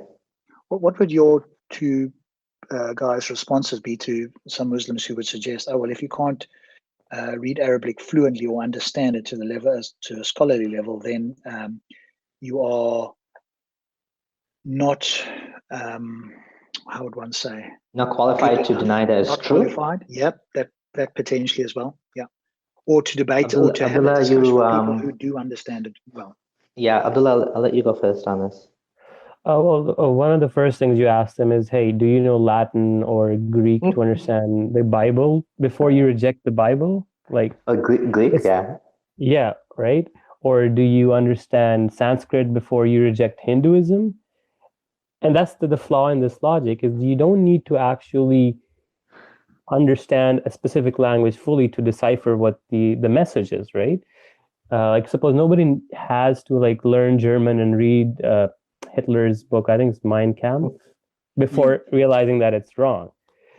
And what I'm trying to say is it makes it worse for Muslims because if Allah is the God of all humanity, he shouldn't just pick and choose a certain single language and then make it sound so different than others that you can't even understand the message properly from a translation. Like you have to learn a language. That makes it takes away from the idea that God is trying to send a book for all humanity for everybody to understand, while at the same time you can't even understand it if you don't learn the language. I think the whole you don't know Arabic is a red herring. It's a way of kind of distracting from the fact that the translation of the Quran is good enough to understand like what it's saying. Like you don't need to have a PhD in Arabic. Like if Allah expected that of people, like I've actually had people tell me, like now that I left Islam, like I'm telling Muslims tell me, go and study Arabic for 2 years and you'll come back to Islam. And I'm like, are you kidding me? You want me to dedicate another 2 years or 1 year of my life to learn a language just to see if God's message, like really, I need to go through that? But what about everybody else? Like why is that a prerequisite? Like was that ever the intended purpose that you have to have, you have to be fluent in the language of the holy book that God sent to all of humanity? It doesn't add up, right? And let's be fair. Like the message of the Quran is clear enough in the English translation. There's no God, Muhammad's his messenger, and like to get into like linguistics, if you wanted to say the Quran has like grammar mistakes, or if you want to say the Quran is disjointed and stuff like that, yes, maybe you need to study the Arabic for that. But if you're going to say that, when Allah says he's putting everybody in hell that doesn't accept Islam, and then you say, well, how's that just? You don't need to know Arabic to deny that. I mean, I don't even need to understand Arabic to know that Allah is using the worst, like, horrific punishments in the Quran. He's describing like clothes of fire. Like, I don't need to know how, the word clothes is this word or that word, fire, whether it's a fire that burns forever or this type of fire, that type of fire. I know it's clothes of fire, burning oil they'll be given to drink and pus and this and that. And like it's good enough to know that this is what it means, right? It's good enough to understand that the story of Dhul Qarnayn is a person that traveled from this place to that place, and he went here and he went there, and then if you want to get into the whole like sun setting into the Milky Sea, and I don't even get into like that level of argumentation because I didn't study that, but it's clear enough to say that hey, this interesting that the exact same story appears in a similar language in a time where people actually knew about it. And it's interesting that the beginning of the story starts with they ask you about Dhul Qarnayn. They knew about this legend of Dhul Qarnayn, right? The people that were asking him. So, I mean, why do I need to know Arabic for that, right? Like, it's just a red herring, right? It's just to distract from the fact that you've actually found problems with the Quran, right? And another red herring that gets thrown at me is, oh, you were Salafi, so you were in the wrong sect. Or some guys like, oh no, you weren't Salafi enough. I've been told I wasn't Salafi enough, and I've been told because I didn't know the names of like enough scholars of Salafism or something, or Wahhabism. And the other guy is telling me, oh, you're Salafi, you were never Muslim. I'm like, are you telling me all Salafis are not Muslim? No, no, no, no, I'm not saying that. And then at that point, I just say, thank God I'm not part of this infighting anymore. Oh, this guy's wrong and this guy's misguided and this guy's kafir and that guy's kafir. I'm like, listen, I'm just thankful I'm not part of this mess anymore. This mess of a religion that was left to you from a God that didn't even, think about like preserving his book before the death of his prophet, and people after he died had to think about putting into a book. That God needs a little bit better planning skills because you know what, he just left a mess of a religion. So yeah, I think it's a red herring, the whole language issue. Yes, and I've just made a note here as you were talking about it, that it seems to be a double standard. So if those people claim that you've got to understand Arabic, then surely the same standard should apply for those who are converting to Islam. Muslims should actively say, no, hang on a moment, you should not convert. Please learn Arabic first. Then if you still feel like you need to convert, then convert. But you can't ask you to learn Arabic and not the new convertees. The double standards are, this is the biggest problem I have, and maybe from here we can go on to the surah like it. But the biggest problem I have is the tactics and the dishonesty, the fallacies. I watch a lot of these videos and I'm quite familiar with them now. And I focus on the tactics that each of these speakers does because they say the same thing. So after you've heard it once or twice, they keep saying the same thing. And so now it's a case of just zoning in on the tactics they use. And I think that's the thing. I find it really challenging, and I really do find it difficult to honestly find that I've spoken to a handful of honest Muslims, especially when new people there. Obviously that's different. I don't know them, and I always take everybody as being an honest person the first time I meet them. It's over a period of time where I notice things where they've said certain things, and then they've been shown that it's wrong, and they keep doing the same thing and so forth. And for me, that's the huge problem. And again, maybe it's just this sect of Sunni Muslims that I had Speaker's Corner, because when I see the Shias come down there, at least I think you can have a more honest conversation. We could still disagree on just about everything, but I think you could probably still have that conversation, and they would go, I don't know, or that. It seems to me, and I could be wrong, but it seems to me that they would genuinely not try to invoke tactics there. But tactics just seems to be a big thing. I've got to look good on camera or look good in a debate or whatever. And the fear, and both of you guys talked about it, which is the fear of not looking good or not seeing as if you have an answer. And that for them seems to be the biggest thing. So they've all seemed to have evolved certain ways of dealing with this, either not answering questions, shouting, talking nonstop, whatever the tactic is, to not be able to do it. And on the rare occasions when they do sort of come across as not knowing something and just not being honest enough to say, hey, I don't know, then something else happens that they can divert away from. And here's an interesting question. If I say the Quran allows slavery, and somebody says to me, oh, you don't know Arabic, then I would ask them, do you know Arabic? And if they say yes, then I would ask them, what does the Quran say? Like, so the funny thing is usually the people that say this to you, you don't know Fusha, you don't know classical Arabic. They themselves don't know it. So how do they know it's not saying that? It's the same problem they're accusing us of. You don't know what it means. Well, then neither do you. And then nobody knows what it means. And that's not, the Quran says it's Quran Mubin, right? It's Mubin, it's clear, right? So that contradicts the Quran being Mubin. All right, let's move on. Gondal, maybe you can share with us a little bit about the surah like it, that little interesting. Tell everybody about it so people are aware of what transpired there. So basically, one of the challenges Allah brings forth in the Quran is He says that the eloquence and the beauty of the Quran is so superior and the content is so beautiful that no human can ever produce one chapter like it. Now, the issue is the smallest chapter in the Quran is only 3 verses. And we were like, this is an absurd challenge, because when we look at some of the content of the smallest chapters, there's this one chapter called Surah Lahab, and it's basically Muhammad had an uncle who disagreed with him, and he swore at Muhammad. So can you read it in Arabic first? Yeah, it's Tabbat yada abi lahabin wa tab ma aghna anhu maluhu wa ma kasab sayasla naran zata lahab wa imra'atuhu hammalat al-hatab fi jidiha hablum min masad. Everybody's memorized this surah. Yeah. And this surah is basically, the content is that Muhammad got sworn at. So Allah sent an angel, Gabriel, with this revelation in his last and final ever message to humanity. And all the message is Muhammad, he called you this. No, he's going to burn in hell. No, he's that, he's this. And it's like Allah is in a yelling match with him and saying his wife and him saying that they're just going to torture.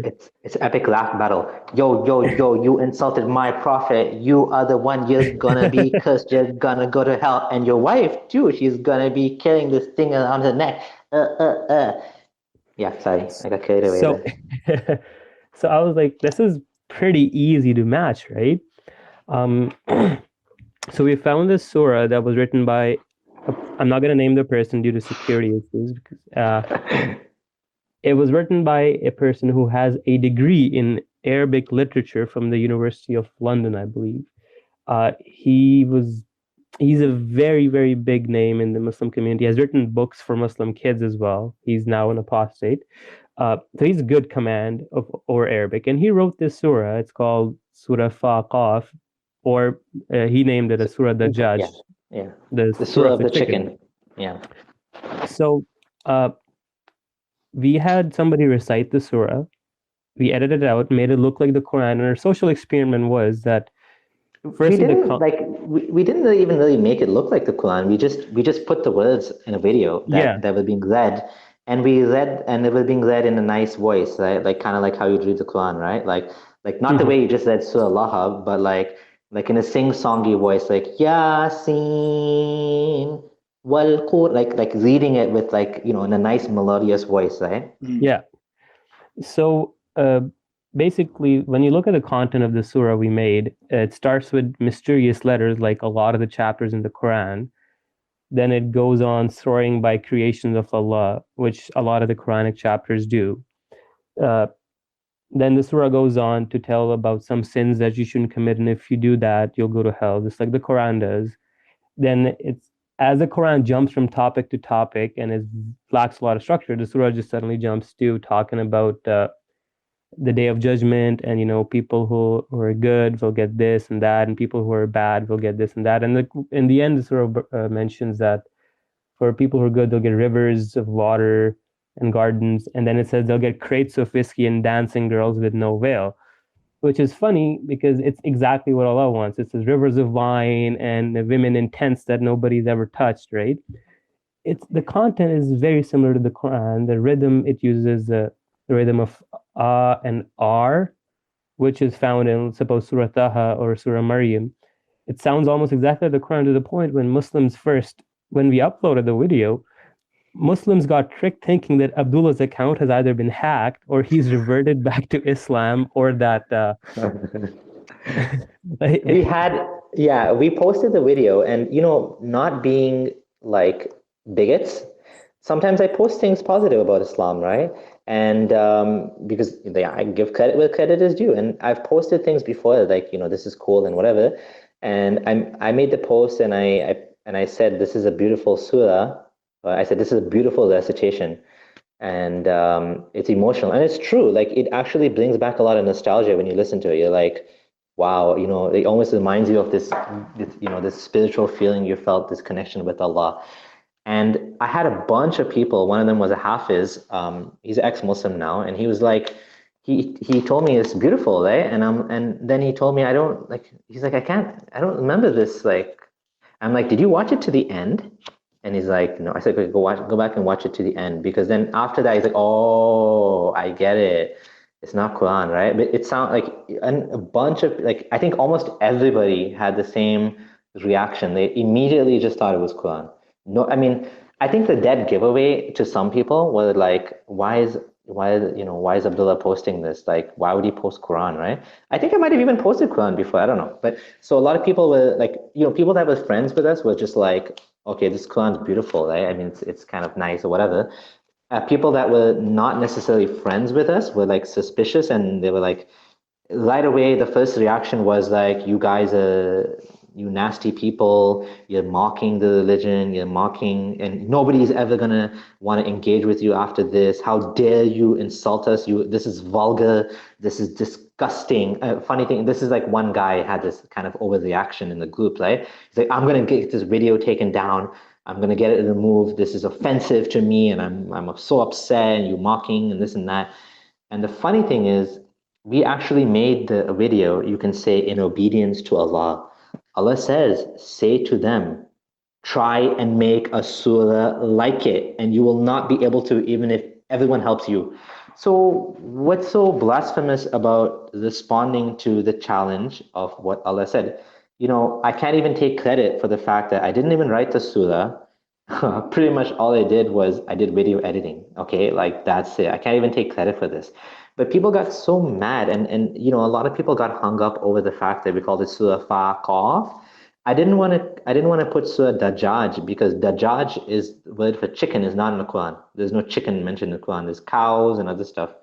I don't know if there was chickens in Arabia. I don't know why Dajjaj is not mentioned in the Quran. Anyways, beside the point, we didn't want to give it away. So we called it Surah Fa Qaf. There's Surah Taha, there's like, like different surahs like that, right? So it was it was an interesting kind of experiment to see whether people would figure out this is actually not Allah's word, and can you tell the difference, right? So I'm really hoping that someone does a social experiment and like play, because there's videos on YouTube called, lady hears Quran for the first time, right? And then, I don't know if they start crying or they have some sort of reaction, right? And they say, this is so beautiful, like this can't be from a man. This must be from God. Like, and of course these people never become Muslim, but they say these beautiful things, right? So it would be really cool for someone to do like a social experiment with Surah Fa Qaf, and to see like how Muslims react, right? I mean, we already know. We've seen, like, nobody even got the point until we told them, watch the whole video, because it's only at the very end that it says, by the way, this is not the Quran. This is a surah like it. But people want to take it their own way. They want to think we're mocking. I had no intention of mocking. The whole point of this thing was to make people think, is there anything really special about the Quran? And obviously the answer is no. It's just, and then we had some people say, oh, but you use the same words that's in the Quran. Yes, it's in Arabic, in the Arabic language. And if I use modern words, you say, no, it doesn't qualify because it's not using the classical Arabic. Like, you can't win, because the challenge is so subjective. I'm almost nervous to say it, but like, Muhammad was being a troll, right? When he said, oh, you can't write a book like it, because it's an ill-defined challenge. There's no way to meet the challenge, because there's no objective criteria, right? It's just like being a troll, right? It's just like making a challenge that nobody can ever meet, right? And saying, aha, you can't meet the challenge, because no matter what you come up with, everyone will say like, oh, nope, that's not good enough. That's not Arabic enough, or it's not in Arabic. So it's like, and I think we can do a full video on, why the challenge of the Quran is a terrible challenge. But I mean, that's a different topic altogether. The point of this video was just to make people kind of like think like, And this isn't even the first response to the Quran. There's been a bunch of them that people have done already. I think ours was the first one that was recited so beautifully like that. There's a Surah Atheism someone uploaded, but it's not as good as this one in my opinion. But yeah, it has, and that one has its own like Arabic structure and grammar and language that has that someone that knows Arabic really well wrote it as well. So obviously there's been multiple responses to the Quran already, right? But somehow Muslims tend to kind of have a fit, some of them, when you actually implement. Not all of them. Some of them are, like, yeah, this is kind of interesting. I think you did a terrible job, and I don't think you actually achieved the challenge. And that's what we wanted to hear. Okay, fine. We didn't. Hey, that's your opinion. Yeah, fine. You've highlighted a good point there, which is I agree with you. Even when I first heard this, and I asked the questions, well, who decides this? What is the criteria? And then they said, there's 42, 43 different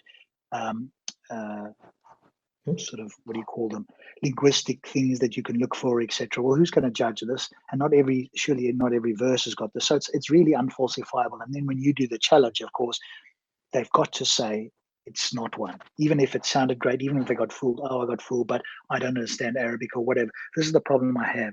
These sort of supposed challenges that get trotted out as if it's a real challenge is unfalsifiable. Its criteria, like you say, are completely subjective. Who's going to make the judgment? Those Muslims that would judge it are always going to judge it as not being authentic. So, please don't waste our time making the supposed challenge, because once it's been shown that this is not the case, you are just being dishonest.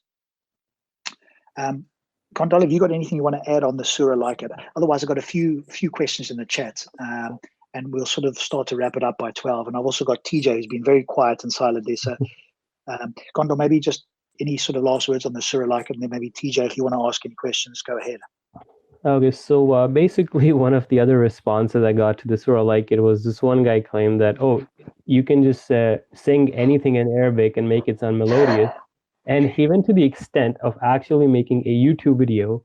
He grabbed a random news article and then tried reciting it like the way we did. And the funny thing was, it sounds nothing like the surah we made. And yet he's boasting that it's just a random news article, a random poem.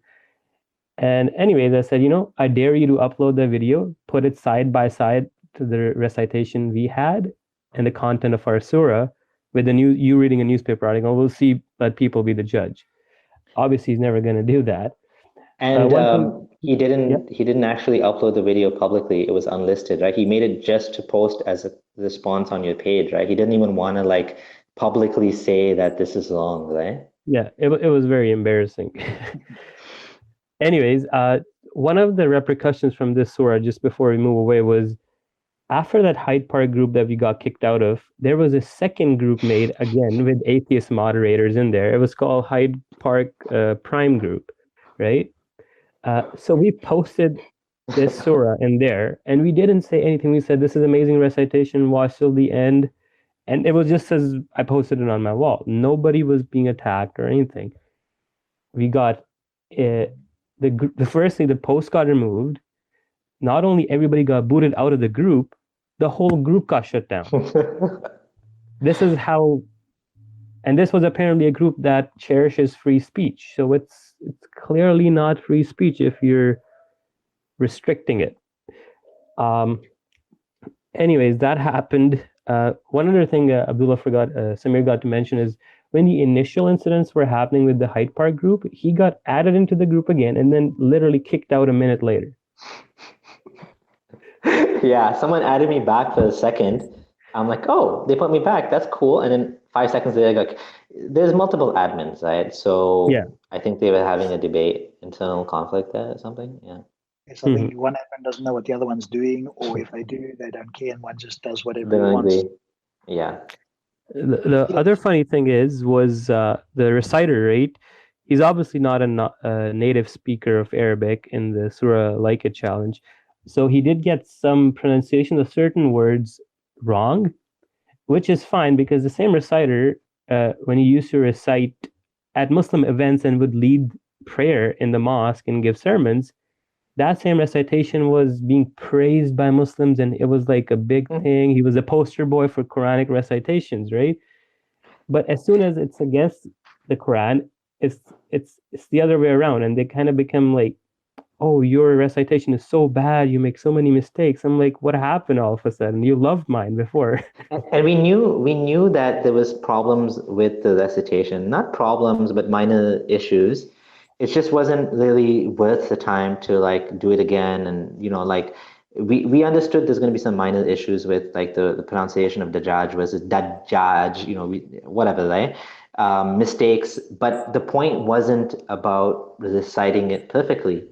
The point was about just showing how similar it sounded, and that's it. Like people can take what they want from it. You know what I mean? Like, Well, that's the whole point. If there's a challenge and you are then going to go and attempt to meet it, then that's the point. Supposedly the point of the challenge, which obviously we think is unfalsifiable. TJ, have you yes. got anything you want to add? And then I'm going to ask a few questions from the chat, and I think we'll wrap it up from there. Yeah, thanks, guys. I just had a couple questions. First, in terms of regarding of the term, jihad.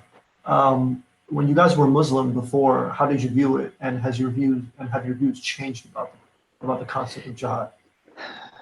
So I think this is a kind of longer topic, and because we're kind of near the end of the video, I'd rather just pass on that. But what I will say is I have a video on my channel, youtube.com/Abdullah Adam. I have a video, Islam, Jihad, and Terrorism, where I pour my heart out and I explain what I used to believe as a Muslim and what I believe now. But basically, like the whole concept of jihad from a kind of Sunni perspective. So I don't want to be rude, but just because it's a little bit of a longer topic, and I just to say that the answer is out there. It's just I think it'll take too much time to kind of get into that now. I can answer that briefly. It's basically when I was a Muslim, I was constantly taught that the word jihad just means strive and struggle, and strive and struggle is within the inner self. And basically, the biggest jihad is to strive in the way of Allah to do more good deeds and stuff. But when you look at the context of how the word was used in the Quran and the Hadith, it becomes apparently clear that the word mostly referred to physical warfare. Like Muhammad, in the 10 years he was in Medina, he took part in about 27 wars himself and dispatched around a total of 60. So there was basically a war a month. And verses that classically talk about jihad, if you look at the tafsirs, they mostly mention that the jihad in the Quran refers to physical warfare and struggling against the non-believers. But that's just to quickly summarize. It's a long discussion. Now I have to say something. Okay, it's the opposite for me. Like I was taught and I believe that jihad does have a meaning of inner struggle as well. But I used to listen to like Anwar Avlaki, and I used to read the book of Hadith myself about jihad and the Quran, and I give all the references in my video. But basically, I believe that jihad was physical jihad, and I used to believe that not to get into a pointed topic, but the people in Palestine, they were doing jihad. I believe there was such a thing as illegitimate jihad and legitimate jihad. But I felt that anyone that was being attacked in the homes or whatever, and they fought back and they killed, even if they killed for the sake of Allah, and any Islamic state that wanted to expand its empire, could do jihad. And if you died in that battle, you would actually go to paradise.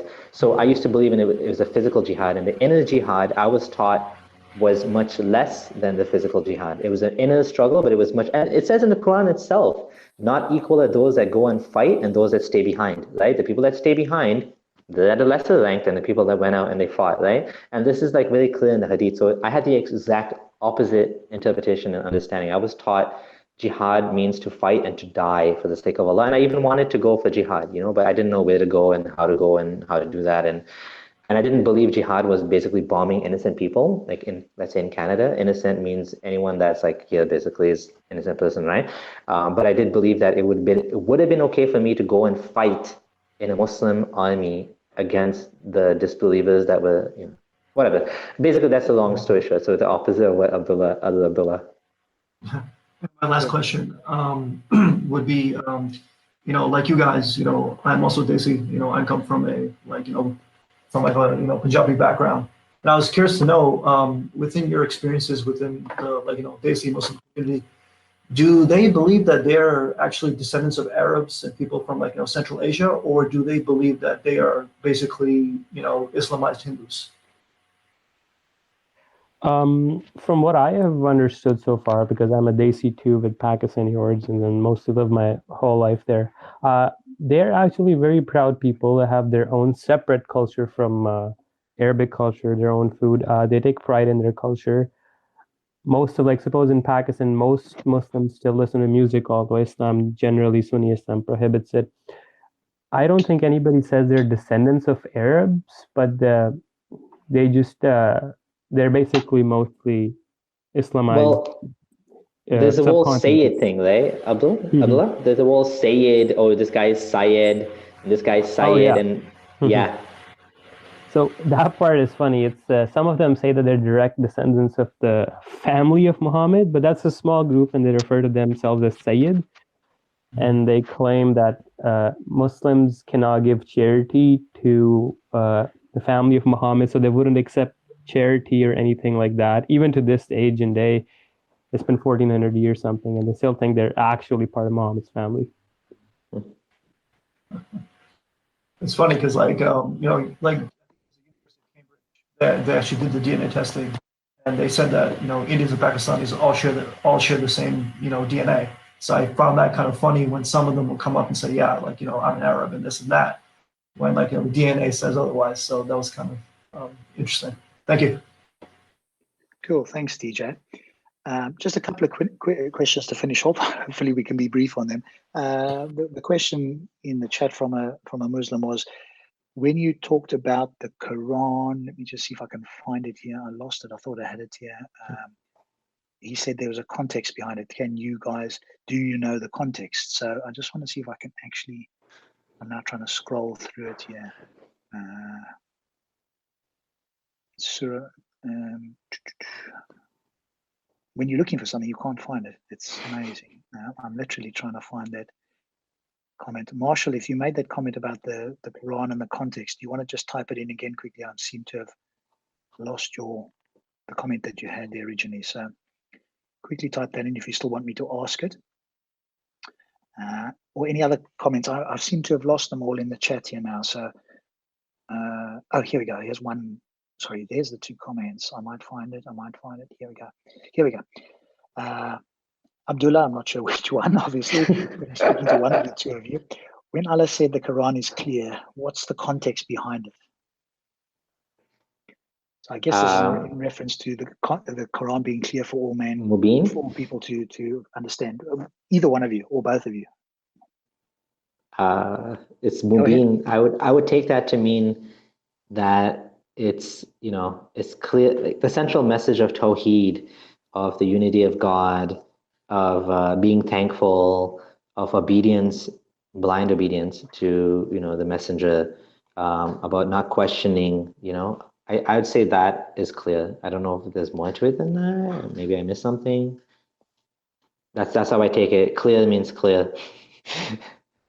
Yeah, I would suspect it's clearly understood by people. I think when we were talking about the Quran being clearly understood by people. And when I used to study the tafsir and the history and the seerah, the Quran came to people that were mainly illiterate. These are not like intellectual aristocrats, sipping the tea and saying, oh, let's talk about Greek philosophy and Aristotle said this. These are people that were like peeing in the mosque, some of them. These are people that would like kill someone if they found him with the wife, they just like chop off his head, right?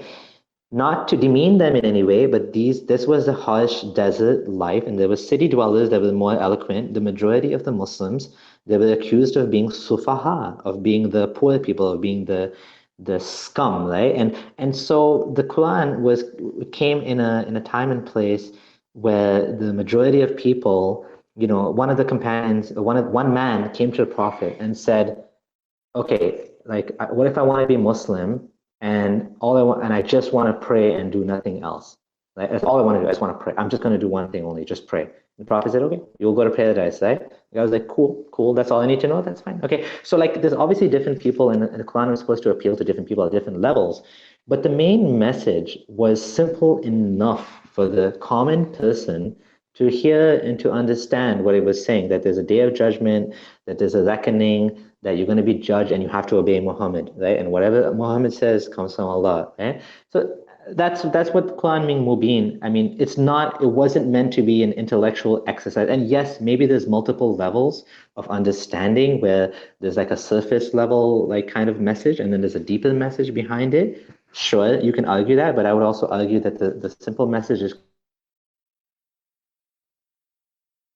obviously there's no point going to a deeper message, right? Yeah. Okay, good. You just cut up at the end there, but I think we got the main gist of it. Gondal, I want to ask you the second question on here, because I think after this we will wrap up. Somebody else asked here, do the Abdullahs consider the concept of abrogation as a part of the Surah Like-It challenge, as Allah will bring something better or similar? So Allah is competing with himself? I don't know, hopefully that makes sense. It's a totally different concept. The ideas of abrogation, like it's called nasikh and mansukh, it's a totally different idea. It's basically Allah sends a revelation, then finds it inadequate or wants to replace it with something better, looking at the situation. So he abrogates or makes you forget some of the verses and gives a better one in its place. So it's not comparable to the Surah Like-It challenge. The Surah Like-It challenge is somebody external to the Quran who's not a Muslim should bring something like it. For example, I'll give you what abrogation might look like. A beautiful example would be verse 495. In Bukhari, there's quite a few hadith where Muhammad is sitting and he says he just received a revelation. So he asked one of his buddies to bring ink and a piece of paper and pen, a piece of camel bone to write the verse on. He writes the verse, and then there's this blind man sitting behind Muhammad. He's like, the verse says that people who fight in the way of Allah are not equal to the ones who stay at home. And then he says, what about me? I'm blind, I can't fight. So Muhammad's like, oh, never mind. Allah just changed his mind, and now he told me that, yeah, include the part except those who are not able to. Right? This is one concept of abrogation. Or suppose the verse of stoning, right? Stoning is not found in the Quran right now. No verses. It used to be in Surah Ahzab. But for some reason, the verses got abrogated. That is, they got canceled and they're not found anymore. But there's hadith in Bukhari and Muslim and all the other Sahih Sitta that clearly say that Allah revealed these verses as part of the Quran and they got abrogated. So Surah Like-It and abrogation are two different concepts. Yeah, and not everybody agrees with the whole abrogation. There's a lot of debate in the Muslim community exactly what abrogation means, and it's a very in-depth topic. I don't think we can just cover the whole thing right now. No, that's fine. I do want to thank you guys. If you're available again, we could do it on a particular topic, such as the couple that you mentioned, which are probably too long for a short chat, but we could have a longer chat. So I'll be in contact with you again and see if we can do something like that again. I do obviously want to thank you guys tremendously for coming on. It's 12 o'clock at night here in the UK, so I think it's a bit of bedtime for me. I've got early work tomorrow, but please share a few closing thoughts, each of you, and then we'll wrap it up. Okay, so I'll go first. I just want to leave a thought experiment before we wrap it up to whoever's listening, and if there's any Muslims listening, is because, so imagine this. I come up to you and I tell you that there's an invisible guy in the sky called Xenu. He's the real God. He has an invisible army of mini robots that emit light. You can't see them. They're all around us watching us. Then he has this bad guy called Zion who misleads people, and he has a small army of his minions called the Titans that infect human souls, basically mini devils. He's got this imaginary place called the oven where he tortures and burns people who disobey him, and this beautiful place called the garden where he rewards the believers. All of these ideas and claims cannot be verified, proven, tested. Basically, they're unfalsifiable claims. They have no evidence to support them. If you don't believe in these ideas, then you will be burned forever in the torture lair called the oven. This sounds absurd to anybody.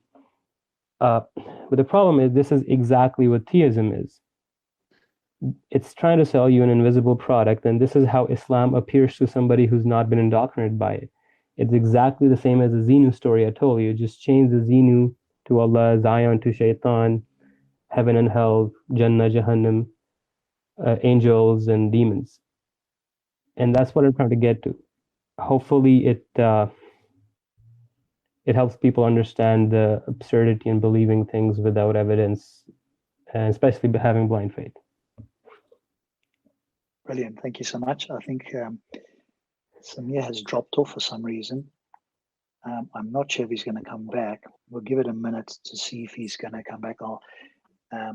Do you have any quick thoughts here, TJ? We'll just, there he is. Hang on a moment. Let me just add him back in again. Yeah. There we go. Okay. Never mind, TJ. Hold that thought. I thought you dropped off there. We're going to check if you're going to come back. Samir, thanks so much. Do you want to give a few closing thoughts and then we'll call it a day? No, I think Abdullah said it well, and I'll leave it at that. All right, brilliant. Guys, I want to thank you very much for coming onto the show. Again, we'll look to do this again in the future at some point. If you want, we can do certain topics. I have invited, the admin unfortunately couldn't make it. I do invite Muslims. Again, if you know any Muslims, please invite them onto the show. You could come on. I'm happy to host if you wanted to have a conversation with a Muslim. Also, I'd love to get this Texan Muslim's details, if we can get hold of that and come onto the show if he's willing. But until Friday this week, I want to say goodnight to everybody. Thanks so much to both Abdullahs, to TJ, to everybody who's watched. And we'll see you again Friday and hopefully every Friday thereafter. Thank you very much, guys. Thank you so much. It's a pleasure. Thank you. Bye. Thank you. Bye-bye.